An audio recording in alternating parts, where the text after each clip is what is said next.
ಕರ್ತನಾದ ಯೇಸು ಕ್ರಿಸ್ತರ ನಾಮದಲ್ಲಿ ಹೃದಯಪೂರ್ವಕ ವಂದನೆಗಳನ್ನು ತಿಳಿಸ್ತಾ ಇದ್ದೀನಿ. ಆರಾಧನೆ ಅಂದರೆ ಏನು? ಎರಡನೇ ಭಾಗ ಇದು. D2 ಡಿಪ್ಲೊಮೊ ಥಿಯಾಲಜಿ ಸೆಕೆಂಡ್ ಇಯರ್ಗೆ ಸಂಬಂಧಪಟ್ಟಂಥ ಅಂಶ. ಈ ಸಮಾಜದಲ್ಲಿ ಸೇವೆ ಮಾಡಬೇಕು ಅಂತ ಹೇಳಿ ಸಿದ್ಧರಾದಂಥ ಭಕ್ತರಿಗೂ ಅವಶ್ಯಕತೆ ಇದೆ. ಅದೇ ಪ್ರಕಾರ ದೇವರನ್ನು ನಂಬಿ ಹಿಂಬಾಲಿಸುವಂಥ ಪ್ರತಿ ಕ್ರೈಸ್ತರಿಗೂ ಅವಶ್ಯಕತೆ ಇರುವಂಥ ಅಂಶ ಆರಾಧನೆ ಅಂದರೆ ಏನು ಅಂತ. ಪ್ರಿಯರಾದ ದೇವರ ಮಕ್ಕಳಿರ, ಪ್ರತಿ ಭಾನುವಾರ ಆರಾಧನೆ ಅಂದರೆ ತುಟಿಗಳ ಮೂಲಕ, ಹಾಡಿನ ಮೂಲಕ ನಡೀತಾ ಇರುತ್ತೆ. ಇದು ಮಾಡೋದೇನಾದರೂ ತಪ್ಪ ಅಂದರೆ ತಪ್ಪಲ್ಲ. ಹಾಡುಗಳ ಮೂಲಕ ನಾವು ಘನಪಡಿಸ್ತೀವಿ, ಆರಾಧಿಸ್ತೀವಿ, ಪ್ರಾರ್ಥನೆ ಮಾಡ್ತೀವಿ, ದೇವರನ್ನು ಘನಪಡಿಸ್ತೀವಿ. ಅದು ಒಂದು ಭಾಗ ಮಾತ್ರ. ಸಂಪೂರ್ಣವಾಗಿ ನಾವು ದೇವರನ್ನು ಆರಾಧಿಸಬೇಕು. ಸಂಪೂರ್ಣವಾಗಿ ಅಂದಾಗ ಕೇವಲ ಭಾನುವಾರ ಮಾತ್ರ ಬಂದು ಸ್ತುತಿ ಸ್ತುತಿ ಸ್ತುತಿ ಸ್ತೋತ್ರಗಳಂತ ಹೇಳಿ 1-4 ಹಾಡುಗಳು 1-4 ವಾಕ್ಯಗಳು ಕೇಳಿ ಹೋಗೋದಲ್ಲ. ಪ್ರತಿ ಭಾನುವಾರ ಎಲ್ಲ ಕಡೆ ಎಲ್ಲ ಸಭೆಯಲ್ಲಿ ನಡೆಯುತ್ತೆ. ನಮ್ಮ ಸಭೆಯಲ್ಲಿ ಕೂಡ ನಡೆಯುತ್ತೆ ರೀ. ಆದರೆ ಅಲ್ಲೇ ಇರೋದಲ್ಲ, ಇದಿಷ್ಟಲ್ಲಿ ಇರೋದಲ್ಲ. ಕಳೆದ ಭಾಗದಲ್ಲಿ ಕೆಲವು ವಿಷಯಗಳು ಹೇಳಿದ್ದೀನಿ. ಹಳೆ ಒಡಂಬಡಿಕೆಯಲ್ಲಿ ಆರಾಧನೆ ಮೊದಲನೇದಾಗಿ ದಿನಗಳಿಗೆ ಪ್ರಾಧಾನ್ಯತೆ ಕೊಡ್ತಾಯಿದ್ರು. ಎರಡನೇದಾಗಿ ಸ್ಥಳಕ್ಕೆ ಪ್ರಾಧಾನ್ಯತೆ ಕೊಡ್ತಾಯಿದ್ರು. ಮೂರನೇದಾಗಿ ವಸ್ತುಗಳಿಗೆ ಪ್ರಾಧಾನ್ಯತೆ ಕೊಡ್ತಾಯಿದ್ರು. ನಾಲ್ಕನೇದಾಗಿ ಬಲಿಗಳು. ಐದನೇದಾಗಿ ಯಾಜಕರು ಅಂದರೆ ಲೇವಿ ಗೋತ್ರದಲ್ಲಿದ್ದಂಥ ಜನರು ಮಾತ್ರ ಯಾಜಕ ಉದ್ಯೋಗವನ್ನು ಮಾಡೋದಕ್ಕೆ. ಆರನೇದಾಗಿ ಆ ಯಾಜಕರು ಬೆಲೆ ಬಾಳುವಂಥ ಕೆಲವು ವಸ್ತ್ರಗಳು, ಪ್ರತ್ಯೇಕವಾದಂಥ ವಸ್ತ್ರಗಳು. ಇನ್ನು ಕೆಲವು ಅವ್ರ ಮಧ್ಯದಲ್ಲಿ ಆಚಾರಗಳಿವೆ. ಅದು ದೇವ್ರು ಕೊಟ್ಟಂಥ ಆಜ್ಞೆಗಳೇ. ಈ ಲೋಕದಲ್ಲಿ ಆಚಾರಗಳು, ಇಸ್ರಾಯೇಲರ ಮಧ್ಯದಲ್ಲಿ ಕೊಡಲ್ಪಟ್ಟಂಥ ಆಚಾರಗಳು, ಅದು ದೇವ್ರು ಕೊಟ್ಟಂಥ ಆಜ್ಞೆಗಳೇ. ಆದರೆ ಹೊಸ ಒಡಂಬಡಿಕೆ ಬಂದ ಮೇಲೆ ಅದನ್ನು ರದ್ದು ಮಾಡ್ತಾರೆ. ಕೆಲವನ್ನು ರದ್ದು ಮಾಡ್ತಾರೆ ಎನ್ನುವಂಥದ್ದನ್ನು ಕಳೆದ ಭಾಗದಲ್ಲಿ ನಾವು ವಾಕ್ಯದ ಮೂಲಕ ತಿಳಿದುಕೊಂಡಿದ್ದೀವಿ ಪ್ರಿಯರೇ. ಮತ್ತು ಒಂದು ವಚನವನ್ನು ನಾವು ಓದಿಕೊಂಡು ನಾವು ಮುಂದೆ ಹೋಗೋಣ. ಯೋಹಾನನು ಬರೆದ ಸುವಾರ್ತೆ 4ನೇ ಅಧ್ಯಾಯ 21ನೇ ವಚನದಿಂದ ನೋಡಿ ಪ್ರಿಯರೇ. 21ನೇ ವಚನದಿಂದ ನೋಡಿದ್ರೆ, ಅಂದರೆ ಯೇಸು ಕ್ರಿಸ್ತರು ಆ ಸಮರ್ಯದ ಸ್ತ್ರೀಯಳಿಗೆ ಹೇಳುವಂಥ ಮಾತು, ಅಮ್ಮ, ನಾನು ಹೇಳುವ ಮಾತನ್ನು ನಂಬು, ಒಂದು ಕಾಲ ಬರುತ್ತದೆ, ಆ ಕಾಲದಲ್ಲಿ ನೀವು ತಂದೆಯನ್ನು ಆರಾಧಿಸಬೇಕಾದರೆ ಈ ಬೆಟ್ಟಕ್ಕೂ ಹೋಗುವುದಿಲ್ಲ, ಯೆರೂಸಲೇಮಿಗೂ ಹೋಗುವುದಿಲ್ಲ, ಬರಬೇಕಾದ ರಕ್ಷಣೆಯು ಯೆಹೂದ್ಯರೊಳಗಿಂದ ಬರುವುದಷ್ಟೇ ಅಂತೇಳ್ತಾರೆ. ಆಮೇಲೆ 23ನೇ ವಚನದಲ್ಲಿ ನೋಡಿ, ಅದಿರಲಿ, ಸತ್ಯಭಾವದಿಂದ ಆರಾಧನೆ ಮಾಡುವವರು ಆತ್ಮೀಯ ರೀತಿಯಲ್ಲಿ ಸತ್ಯಕ್ಕೆ ತಕ್ಕ ಹಾಗೆ ತಂದೆಯನ್ನು ಆರಾಧಿಸುವ ಕಾಲ ಬರುತ್ತದೆ, ಅದು ಈಗಲೇ ಬಂದಿದೆ.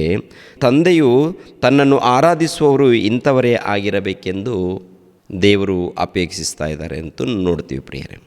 ಅಂದರೆ ಈ ವಚನದಲ್ಲಿ ನಾವು ನೋಡುವಾಗ ಆತ್ಮೀಯ ರೀತಿಯಲ್ಲಿ ಸತ್ಯಕ್ಕೆ ತಕ್ಕ ಹಾಗೆ ಆರಾಧಿಸುವಂಥ ಕಾಲ ಅದು ಬಂದಿದೆಯಾ ಇಲ್ವಂತ ನೋಡುವಾಗ 1ನೇ ಶತಮಾನದಲ್ಲೇ ಬಂದಿದೆ. ನೀವು ತಿಳಿಯದೇ ಇರುವಂಥ ಆರಾಧನೆ ಮಾಡ್ತಾ ಇದ್ದೀರಾ, ನಾವು ತಿಳಿದದ್ದನ್ನು ಆರಾಧನೆ ಮಾಡ್ತಾ ಇದ್ದೀವಿ ಅಂತೇಳಿ ಯೇಸು ಪ್ರಭು ಹೇಳುವಂಥ ಮಾತು. ಅವರು ಅಂದರೆ ಆ ಸಮಾಜ, ಸಮರ್ಯದವರಾಗಿರ್ಬೋದು, ಯೆಹೂದ್ಯರು ಆಗಿರ್ಬೋದು, ಏನು ಆರಾಧನೆ ಮಾಡ್ತಾ ಇದ್ದಾರೆ, ಏನು ಆರಾಧನೆ ಅಂತ ನೋಡುವಾಗ ತಿಳಿಯದೇ ಆರಾಧನೆ ಮಾಡ್ತಾ ಇದ್ದಾರಂತೆ. ಈಗಿನ ಕಾಲದಲ್ಲಿ ಕೂಡ ತಿಳಿದು ಆರಾಧನೆ ಮಾಡ್ತಾ ಇದ್ದಾರಾ, ತಿಳಿಯದೇ ಆರಾಧನೆ ಮಾಡ್ತಾ ಇದ್ದಾರಾ ಅಂತ ನೋಡುವಾಗ ಅವ್ರಿಗೂ ಅಂದರೆ 1ನೇ ಶತಮಾನದಲ್ಲಿದ್ದಂಥ ಯೆಹೂದ್ಯರಿಗೂ ಸಮರ್ಯದವರಿಗೂ ಈಗಿನ ಕಾಲದಲ್ಲಿ ಕ್ರೈಸ್ತರಿಗೂ ಅದೇ ಪ್ರಕಾರ ಯೆಹೂದ್ಯರಿಗೂ ದೇವ್ರ ಪ್ರಶ್ನೆ ಹಾಕುವಂಥದ್ದು. ತಿಳಿದು ದೇವರನ್ನು ಆರಾಧನೆ ಮಾಡ್ತಾ ಇದ್ದಾರಾ, ತಿಳಿಯದೆ ದೇವರನ್ನು ಆರಾಧನೆ ಮಾಡ್ತಾ ಇದ್ದಾರಾ ಅಂತ ನೋಡುವಾಗ ನೀವು ಗಮನಿಸಬೇಕು. ಕೊನೆ ತನಕ ನೀವು ನೋಡಿದ್ರೆ ನಿಮಗೆ ವಿಷಯ ಗೊತ್ತಾಗುತ್ತೆ. ಅಂದರೆ ಹಳೆ ಒಡಂಬಡಿಕೆಯಲ್ಲಿ ನೋಡಿದ್ದೀವಿ. ಹಳೆ ಒಡಂಬಡಿಕೆಯಲ್ಲಿ ಮೊದಲನೇದಾಗಿ ಯಾವುದಕ್ಕೆ ಸ್ಥಾನ ಕೊಡ್ತಾಯಿದ್ರು? ಮೊದಲನೇ ಸ್ಥಾನ ಪ್ರಾಮುಖ್ಯತೆ ದಿನಗಳಿಗೆ, ಹೌದಲ್ವ? ಸಬ್ಬತ್ತು ದಿನ, ಆಮೇಲೆ ಹಬ್ಬಗಳು, ಅಮಾವಾಸ್ಯೆ, ಇಂಥ ಸಮಯ ಬಂದಾಗ ದೇವರನ್ನು ಆರಾಧನೆ ಮಾಡೋದಕ್ಕೆ ಕೂಡ್ತಾ ಇದ್ದರು. ಅದರಲ್ಲಿ ಮುಖ್ಯವಾಗಿ ಏನಪ್ಪ ಅಂದರೆ ದೇವಾಲಯದಲ್ಲಿ ಯಾಜಕರು ಇರ್ತಾರೆ, ಮಹಾಯಾಜಕರು ಕೂಡ ಅವರು ಕೂಡ ಇರುವಂಥದ್ದು. ಮತ್ತೊಂದೇನಪ್ಪ ಅಂದರೆ ಇವಾಗ ಯೆಹೂದ್ಯರು ಇಸ್ರಾಯೇಲ್ರು ಎಲ್ಲರೂ ಕೂಡ ಸಭೆಯಾಗಿ ಅಂದರೆ ದೇವರ ಮಂದಿರಕ್ಕೆ ಬರುವಂಥದ್ದು, ಅಲ್ಲಿ ಬಂದು ದೇವರನ್ನು ಆರಾಧನೆ ಮಾಡುವಂಥದ್ದು. ಆರಾಧನೆಗೋಸ್ಕರ ಒಂದು ದಿನ ನೇಮಕ, ಎಲ್ಲರೂ ಆರಾಧನೆ ಮಾಡೋದಕ್ಕೆ ಒಂದು ದಿನ ನೇಮಕ ಮಾಡಿದರು, ಅದು ಸಬ್ಬತ್ತು ದಿನ.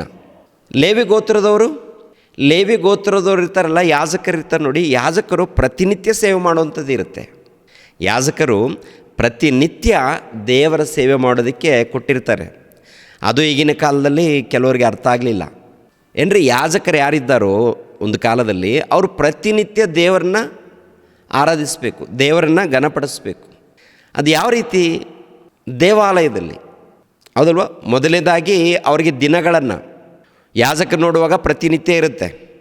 ಇಸ್ರೇಲ್ ಜನಾಂಗದವ್ರು ನೋಡುವಾಗ ವಾರಕ್ಕೊಂದು ಸಾರಿ ಸಬ್ಬತ್ತು ದಿನ ಆಚರಣೆ ಮಾಡೋದಕ್ಕೆ ಬರಬೇಕು. ಆಮೇಲೆ ಕೆಲವು ಹಬ್ಬಗಳು ಕೂಡ ಕೊಟ್ಟಿರ್ತಾರೆ, ಈ ಹಬ್ಬದಲ್ಲೂ ಕೂಡ ದೇವರನ್ನ ಆರಾಧಿಸಬೇಕು. ಎರಡನೇದಾಗಿ ಸ್ಥಳ ಅಂದರೆ ಮಂದಿರವನ್ನು, ಒಂದು ಪ್ರತ್ಯೇಕವಾದಂಥ ದೇವರಿಗೆ ಮಂದಿರ, ಅದು ಕೂಡ ವಿಮೋಚನೆ ಕಾಂಡ 25ನೇ ಅಧ್ಯಾಯ 8ನೇ ವಚನದಲ್ಲಿ ಆ ಮಾತನ್ನು ನಾವು ನೋಡ್ತೀವಿ. ಒಂದು ಸಾರಿ ಗಮನಿಸೋಣ. ನಾನು ಅವರ ಮಧ್ಯದಲ್ಲಿ ವಾಸಿಸುವುದಕ್ಕೆ ನನಗೆ ಒಂದು ದೇವಸ್ಥಾನವನ್ನು ಕಟ್ಟಿಸಬೇಕು. ನಾನು ನಿನಗೆ ತೋರಿಸುವ ಮಾದರಿಯ ಪ್ರಕಾರವೇ ಗುಡಾರವನ್ನು ಅದರಲ್ಲಿರುವ ಎಲ್ಲ ಸಾಮಾನುಗಳನ್ನು ಮಾಡಿಸಬೇಕು. ಗುಡಾರವನ್ನು ಅಂದರೆ ಮಂದಿರ, ದೇವರನ್ನು ಆರಾಧಿಸುವುದಕ್ಕೆ ಒಂದು ಮಂದಿರವನ್ನು. ಮೊದಲನೇದಾಗಿ ದಿನಗಳನ್ನು, ಎರಡನೇದಾಗಿ ಸ್ಥಳವನ್ನು ಅಂದರೆ ಮಂದಿರವನ್ನು, ಮೂರನೇದಾಗಿ ಆ ಮಂದಿರದಲ್ಲಿ ವಸ್ತುಗಳು ಅಂದರೆ ಮಂಜೂಸು ಪೆಟ್ಟಿಗೆ ಆಗಿರ್ಬೋದು. ಆ ಮಂಜೂಸು ಪೆಟ್ಟಿಗೆಯಲ್ಲಿ ದೇವರ ಶಾಸನಗಳು ಕಲ್ಲಿನ ಹಲಿಗೆಯಲ್ಲಿ ಬರೆದಿರ್ತಾರಲ್ಲ ಅವು, ಆಮೇಲೆ ಆ ದೀಪ ಸ್ತಂಭಗಳು ಮತ್ತು ರೊಟ್ಟಿ, ಇವೆಲ್ಲ ಎಲ್ಲಿ ಇರುತ್ತೆ ಅಂತ ನೋಡುವಾಗ ಈ ಯಾಜಕ ಕಾಂಡ, ವಿಮೋಚನೆ ಕಾಂಡ, ಅರಣ್ಯಕಾಂಡದಲ್ಲಿ ಇರುತ್ತೆ. ಆದರೆ ಒಂದು ಮಾತು ನಾವು ಇಬ್ರಿಯರಿಗೆ ಬರೆದ ಪತ್ರಿಕೆಯಲ್ಲಿ ನೋಡೋಣ. ಇಬ್ರಿಯರಿಗೆ ಬರೆದ ಪತ್ರಿಕೆ 9ನೇ ಅಧ್ಯಾಯ 1ನೇ ವಚನ 2ನೇ ವಚನ. ಅಂದರೆ ಗಮನಿಸಿರಿ ಪ್ರಿಯರ ದೇವ್ರ ಮಕ್ಕಳಿರ, ಈ ಹಳೆ ಒಡಂಬಡಿಕೆಯಲ್ಲಿ ಆರಾಧನೆ ಮಾಡುವಂಥ ಕ್ರಮ ಪದ್ಧತಿ ಇವೆಲ್ಲ ಇದೆ ರೀ. ಇವೆಲ್ಲ ಇಹಲೋಕ ಸಂಬಂಧಪಟ್ಟದ್ದು ಅಂತ ಹೇಳ್ತಾರೆ. ಈ ಲೋಕಕ್ಕೆ ಸಂಬಂಧಪಟ್ಟಿರುವಂಥದ್ದು. ಅಂದರೆ ದೇವರು ಇವನ್ನ ಯಾಕೆ ಕೊಟ್ಟಿದ್ದಾರೆ? ನೇರವಾಗಿ ಒಂದೇ ಸಾರಿ ಆತ್ಮಕ್ಕೆ ಸಂಬಂಧಪಟ್ಟಂಥ ಆರಾಧನೆ ಕೊಡ್ಬೋದಾಗಿತ್ತಲ್ವ, ಹೇಳ್ಬೋದಾಗಿತ್ತಲ್ವ ಅಂತ ನೋಡುವಾಗ ಪ್ರಾರಂಭದಲ್ಲಿ ಏನ್ರಿ, ಚಿಕ್ಕ ಮಕ್ಕಳಿರ್ತಾರಲ್ಲ, ಹುಟ್ಟಿದಂಥ ಮಕ್ಕಳು, ಆಮೇಲೆ ಬೆಳೀತಾ 3 ವರ್ಷ, 4 ವರ್ಷ, 5 ವರ್ಷ. ಈ 4-5 ವರ್ಷ ಮಕ್ಕಳಿಗೆ ಏಕ್ದಮ್ 10th ಕ್ಲಾಸ್ ಅಂಶಗಳನ್ನು ಇಡ್ತಾರೆ ಪ್ರಿಯರೇ. 5 ವರ್ಷ 6 ವರ್ಷ ಮಕ್ಕಳಿಗೆ ಪ್ರಿಯರೇ, ಏನದು LKG ಇಲ್ಲಾಂದರೆ ಫಸ್ಟ್ ಸ್ಟ್ಯಾಂಡರ್ಡ್ ಆಗಲಿ, ಸೆಕೆಂಡ್ ಸ್ಟ್ಯಾಂಡರ್ಡ್ ಆಗಲಿ, ಈ ರೀತಿ ಸೇರಿಸ್ತಾರೆ, ಹೌದಲ್ವಾ? ಏಕ್ದಮ್ 10th ಅವ್ರನ್ನ ಕುಂದಿರ್ಸ್ತಾರ? ಇಲ್ಲ. ಯಾಕೆ? ಬರ್ತಾ ಅವ್ರಿಗೆ ಬೆಳಿಬೇಕು. ಪ್ರಾರಂಭದಲ್ಲಿ ನೋಡುವಾಗ ಪ್ರಿಯರ ದೇವ್ರ ಮಕ್ಕಳಿರ ಬಾಲಬೋಧನೆ, ಇಸ್ರಾಯೇಲರಿಗೆ ಕೊಡಲ್ಪಟ್ಟಂಥ ಬೋಧನೆ ಬಾಲಬೋಧನೆ. ಅಂದರೆ ಅರ್ಥ ಆಗಬೇಕಂದ್ರೆ ನಾವು ಬಾಲಕರ ಚಿಕ್ಕ ಮಕ್ಕಳಿಗೆ ಬೋಧನೆ ಮಾಡ್ತೀವಲ್ವ, ಆ ರೀತಿ ಬಾಲಬೋಧನೆ ಇಸ್ರಾಯೇಲರಿಗೆ ಕೊಡಲ್ಪಟ್ಟಂಥ ಬೋಧನೆ. ಇವೆಲ್ಲ ಕೂಡ ಏನ್ರಿ, ಈ ಲೋಕದಲ್ಲಿ ಈ ಥರ ಮಂದಿರ ಇರಬೇಕು, ಈ ಥರ ಸ್ಥಳ ಇರಬೇಕು, ಈ ಥರ ದಿನಗಳನ್ನು ಆಚರಿಸಬೇಕು, ಈ ಥರ ದೀಪಸ್ತಂಭ ಇರಬೇಕು, ರೊಟ್ಟಿ ಇರಬೇಕು, ಇವೆಲ್ಲ ಹೇಳಿರ್ತಾರೆ. ಇವೆಲ್ಲ ನೋಡುವಾಗ ಇಹಲೋಕಕ್ಕೆ ಸಂಬಂಧಪಟ್ಟದ್ದು ಅಂತ ಹೇಳ್ತಾರೆ. ಇದರಲ್ಲೇ ಇರುತ್ತಲ್ವ, ಅದು ಇಹಲೋಕ ಸಂಬಂಧವಾದದ್ದು. ಅದೇ 9ನೇ ಅಧ್ಯಾಯ 1ನೇ ವಚನದಲ್ಲೇ ಇರುತ್ತೆ, ಇಹಲೋಕಕ್ಕೆ ಸಂಬಂಧವಾದದ್ದು ಅಂತೇಳಿ. ಈ ಆರಾಧನೆ ಒಂದು ಕಾಲದಲ್ಲಿ ಇಸ್ರಾಯೇಲರ ಮಧ್ಯದಲ್ಲಿ ನಡೆಯುವಂಥ ಆರಾಧನೆ. ಯಾಜಕರು ಕೂಡ ಯಾರನ್ನ ಆರಿಸ್ಕೊಳ್ತಾರೆ ಹೇಳಿ? ಯಾಜಕರನ್ನು. ಇಸ್ರಾಯೇಲರಲ್ಲಿ ಲೋಕದಲ್ಲಿ ಜನ ಇದ್ದಾರೆ, ಆ ಜನರಲ್ಲಿ ಇಸ್ರಾಯೇಲರನ್ನು ಆರಿಸ್ಕೊಂಡಿದ್ದಾರೆ. ಆ ಇಸ್ರಾಯೇಲರಲ್ಲಿ ಎಲ್ಲರೂ ಯಾಜಕರಲ್ಲ. ಮತ್ತೆ ದೇವಸ್ಥಾನ ಇದೆಯಲ್ಲ, ಅಂದರೆ ದೇವರ ಮಂದಿರ ಏರ್ಪಾಟ್ ಮಾಡಿದಾರಲ್ಲ, ದೇವರಿಗೆ ಮಂದಿರ, ಆ ಮಂದಿರದಲ್ಲಿ ಹೋಗುವಂಥ ಅಧಿಕಾರ ಮತ್ತೆ ಎಲ್ಲರಿಗಿರಲ್ಲ. ಕೇವಲ ಲೇವಿ ಗೋತ್ರದವರಿಗೆ ಮಾತ್ರ. ಲೇವಿ ಗೋತ್ರದವರಲ್ಲಿ ಯಾಜಕರಾಗಿ ಇರ್ತಾರೆ ನೋಡಿ, ಅವ್ರಿಗೆ ಮಾತ್ರ ಪರಿಶುದ್ಧ ಸ್ಥಳ, ಅತಿ ಪರಿಶುದ್ಧ ಸ್ಥಳ ಎಂಬುವಂಥ ಸ್ಥಳದಲ್ಲಿ ಹೋಗಿ ದೇವರನ್ನ ಆರಾಧನೆ ಮಾಡುವಂಥ ಒಂದು ಪದ್ಧತಿಯನ್ನು ಕೊಟ್ಟಿದ್ದಾರೆ ಪ್ರಿಯರೇ. ಇವು ಹಳೆ ಒಡಂಬಡಿಕೆಯಲ್ಲಿ ಇರುವಂಥ ಒಂದು ಪದ್ಧತಿಗಳು. ಇದಕ್ಕೆ ಸಂಬಂಧಪಟ್ಟಂಥ ವಚನಗಳು ಬರೆದುಕೊಳ್ಳಿ. ವಿಮೋಚನೆ ಕಾಂಡ 29ನೇ ಅಧ್ಯಾಯ 1ರಿಂದ 7ನೇ ವಚನದವರೆಗೆ ಬರೆದುಕೊಳ್ಳಿ. ಆಮೇಲೆ ಅರಣ್ಯಕಾಂಡ 3ನೇ ಅಧ್ಯಾಯ 5ನೇ ವಚನದಿಂದ 13ನೇ ವಚನ ಬರೆದುಕೊಳ್ಳಿ. ವಿಮೋಚನೆ ಕಾಂಡ 28ನೇ ಅಧ್ಯಾಯ 1ನೇ ವಚನದಿಂದ 5ನೇ ವಚನದವರೆಗೆ ಬರೆದುಕೊಳ್ಳಿ ಪ್ರಿಯರೇ. ಆಮೇಲೆ ನೀವು ಮತ್ತೆ ನಿಮಗೆ ಯಾಕೆಂದರೆ ಮಾತನಾಡೋದಕ್ಕೆ ಬೇಕಾಗುತ್ತೆ, ಯಾರಾದರೂ ಪ್ರಶ್ನೆ ಕೇಳಿದಾಗ ಅದಕ್ಕೆ ಉತ್ತರ ಹೇಳೋದಕ್ಕೆ ಬೇಕಾಗುತ್ತೆ. ನೀವು ಪರಿಶೋಧನೆ ಮಾಡುವಾಗ ಪ್ರತಿಯೊಂದಕ್ಕೂ ಕೂಡ ನಿಮಗೆ ಉತ್ತರ ಸಿಗುತ್ತೆ, ಹೌದಲ್ವ? ಅಂದರೆ ಇವೆಲ್ಲ ನೋಡುವಾಗ ಇಹಲೋಕಕ್ಕೆ ಸಂಬಂಧಪಟ್ಟಂಥ ಆಚಾರಗಳು ಕೊಟ್ಟಿದ್ದರು. ಯೇಸು ಕ್ರಿಸ್ತರು ಬಂದ ಮೇಲೆ ಆತ್ಮಿಕವಾದಂಥ ಆರಾಧನೆ ಪ್ರಾರಂಭ ಮಾಡ್ತಾರೆ. ಅಂದರೆ ದೇವರು ಮೆಚ್ಚುವಂಥ ಆರಾಧನೆ, ದೇವರು ಇಷ್ಟಪಡುವಂಥ ಆರಾಧನೆ. ಹಳೆ ಒಡಂಬಡಿಕೆಯಲ್ಲಿ ಕೂಡ ಅಲ್ಲೆಲ್ಲಿ ಹೇಳಿದ್ದಾರೆ. ಆದರೆ ಒಂದು ರೀತಿಯಲ್ಲಿ ನೋಡುವಾಗ ಈ ಆಚಾರಗಳು ಕೂಡ ಇದೆ ರೀ. ದಿನಗಳು, ವಾರಗಳು, ಹಬ್ಬಗಳು, ಆಮೇಲೆ ಮಂದಿರ, ಆ ಮಂದಿರದಲ್ಲಿ ದೀಪಸ್ತಂಭಗಳಂತೇಳಿ, ಆಮೇಲೆ ರೊಟ್ಟಿ ಅಂತೇಳಿ, ಏನ್ರಿ ಮಂಜೂಸ್ ಪೆಟ್ಟಿಗೆ, ಆ ಪೆಟ್ಟಿಗೆಯಲ್ಲಿ ದೇವರ ವಾಕ್ಯಗಳು, ಇವೆಲ್ಲ ಇದೆ ಪ್ರಿಯರ ದೇವ್ರ ಮಕ್ಕಳಿರ. ಹೊಸ ಒಡಂಬಡಿಕೆ ಬಂದ ಮೇಲೆ ಈ ಆರಾಧನೆ ಅನ್ನೋದು ಬದಲಾಗುತ್ತೆ. ಯಾವ ರೀತಿ ಬದಲಾಗುತ್ತೆ? ಆತ್ಮಿಕವಾಗಿ. ಅದು ಅರ್ಥ ಆಗಬೇಕಂದಾಗ ನಾನು ಮಾತನಾಡೋ ತನಕ, ಅಂದರೆ ಕೊನೆ ತನಕ ನೀವು ಕೇಳಬೇಕು. ಒಂದು ವೇಳೆ ಏನಾದರೂ ಪ್ರಶ್ನೆ ಇದ್ದರೆ ನಂದು ವಾಟ್ಸಪ್ ನಂಬರ್ ಇರುತ್ತೆ, ಅದರಲ್ಲಿ ಮತ್ತೆ ನೀವು ವಾಯ್ಸ್ ಮೆಸೇಜ್ ಕಳಿಸ್ಬೋದು ಪ್ರಿಯರೇ. ನಮ್ಗೆ ಈ ಥರ ಅರ್ಥ ಆಗಲಿಲ್ವಲ್ಲ ಅಂತೇಳಿ ಒಂದು ವೇಳೆ ನಮಗೆ ಸಮಯ ಇದ್ದರೆ ಖಂಡಿತವಾಗಿ ಉತ್ತರ ಕೊಡೋದಕ್ಕೆ ನಾನು ಪ್ರಯತ್ನ ಮಾಡ್ತೀನಿ. ಓಕೆ, ಇವು ನೋಡಿ ದಿನಗಳನ್ನು ಕೊಟ್ಟಿದ್ದಾರಲ್ಲ, ಈ ದಿನಗಳ ಬಗ್ಗೆ ಏನು ಹೇಳಿದ್ದಾರೆ ನೋಡಿ. ಹೋಶಾಯ ಗ್ರಂಥ 2ನೇ ಅಧ್ಯಾಯ 11ನೇ ವಚನ, ನಾನು ಅವಳ ಉಲ್ಲಾಸ, ಹಬ್ಬ, ಅಮಾವಾಸ್ಯೆ, ಸಬ್ಬತ್ತು, ಮಹೋತ್ಸವ ಇವುಗಳನ್ನೆಲ್ಲ ನಿಲ್ಲಿಸಿ ಬಿಡುವೆನು. ಅಂದರೆ ಅವರು ಏನು ಮಾಡ್ಕೊಂಡು ಬಂದಿದ್ದಾರೆ? ಆರಾಧನೆ ಮಾಡ್ಕೊಂಡು ಬಂದಿದ್ದಾರೆ. ಅಂದರೆ ಅಮಾವಾಸ್ಯೆ ದಿನ, ಸಬ್ಬತ್ತು ದಿನ ಏನ್ರಿ, ಆಮೇಲೆ ಹಬ್ಬಗಳು, ಜಾತ್ರೆ, ಸಭೆಯಾಗಿ ಕೂಡುವಂಥದ್ದು ಎಲ್ಲ ನಡೀತಾ ಇದೆ. ಇವು ಆಚಾರಗಳು ಮಾತ್ರ. ಆದರೆ ಅವರು ಭಕ್ತಿ ಇಲ್ಲ. ದೇವ್ರ ಮುಖ್ಯ ಉದ್ದೇಶ ಏನಪ್ಪ ಅಂದರೆ, ದೇವರು ಪರಿಶುದ್ಧನಾಗಿರೋ ಪ್ರಕಾರ ಇವರು ಕೂಡ ಪರಿಶುದ್ಧರಾಗಿ ಜೀವಿಸಬೇಕು. ಮುಖ್ಯ ಉದ್ದೇಶ ಏನಪ್ಪ ಅಂದರೆ ನಂಬಿಕೆಯಿಂದ, ಭಕ್ತಿಯಿಂದ, ಯಥಾರ್ಥರಾಗಿ ಜೀವಿಸ್ಬೇಕು. ಅದರಲ್ಲಿ ಕೆಲವು ಆಜ್ಞೆಗಳು ಕೊಟ್ಟಿರ್ತಾರಲ್ಲ, ಸುಳ್ಳು ಸಾಕ್ಷಿ ಹೇಳಬಾರ್ದು, ನರಹತ್ಯೆ ಮಾಡಬಾರ್ದು, ಇನ್ನೊಬ್ಬರನ್ನ ದೋಚ್ಕೊಳ್ಬಾರ್ದು, ಮತ್ತೊಬ್ಬರಿಗೆ ಅನ್ಯಾಯ ಮಾಡಬಾರ್ದು, ಹೌದಲ್ವ? ಇವೆಲ್ಲ ಯಾವುದು ಕೂಡ ಮಾಡೋಂಗಿಲ್ಲ. ಇದರಲ್ಲಿ ಏನ್ರಿ ಸುಳ್ಳು ಸಾಕ್ಷಿ ಹೇಳೋದು, ಕದಿಯೋದು, ಮೋಸ ಮಾಡೋದು, ಇಂಥದ್ದೇನಾದರೂ ಇಟ್ಕೊಂಡು ನಾನು ದೇವರನ್ನ ಆರಾಧನೆ ಮಾಡ್ತೀನಿ ಅಂದರೆ ದೇವರೊಪ್ಪಲ್ಲ. ದೇವರು ಅವರ ಕಾಲದಲ್ಲಿ ಕೂಡ ಒಪ್ಪೋದಿಲ್ಲ ರೀ. ಏನ್ರಿ ಮೋಸ ಮಾಡಿ, ಅನ್ಯಾಯ ಮಾಡಿ, ವ್ಯಭಿಚಾರ ಮಾಡಿ, ಕಳ್ಳತನ ಮಾಡಿ, ನರಹತ್ಯೆ ಮಾಡಿ, ಈ ರೀತಿ ಮಾಡಿ ಮತ್ತೆ ನಾನು ಸಬ್ಬತ್ತು ದಿನದಲ್ಲಿ ದೇವರನ್ನ ಘನಪಡಿಸ್ತೀನಿ ಅಂದರೆ ಅಂಥ ಆರಾಧನೆ ದೇವರು ಇಷ್ಟಪಡಲ್ಲ. ಅದಕ್ಕೆ ಯೆಶಾಯನ ಗ್ರಂಥದಲ್ಲಿ 1ನೇ ಅಧ್ಯಾಯ 12ನೇ ವಚನದಿಂದ, ನನ್ನ ಸನ್ನಿಧಿಯಲ್ಲಿ ಕಾಣಿಸಿಕೊಳ್ಳಬೇಕೆಂದು ನೀವು ಬರುತ್ತೀರಲ್ಲ, ನನ್ನ ಪ್ರಾಕಾರಗಳನ್ನು ತುಳಿಯಲು ಯಾರು ನಿಮ್ಮನ್ನು ಕೇಳಿಕೊಂಡಾರು?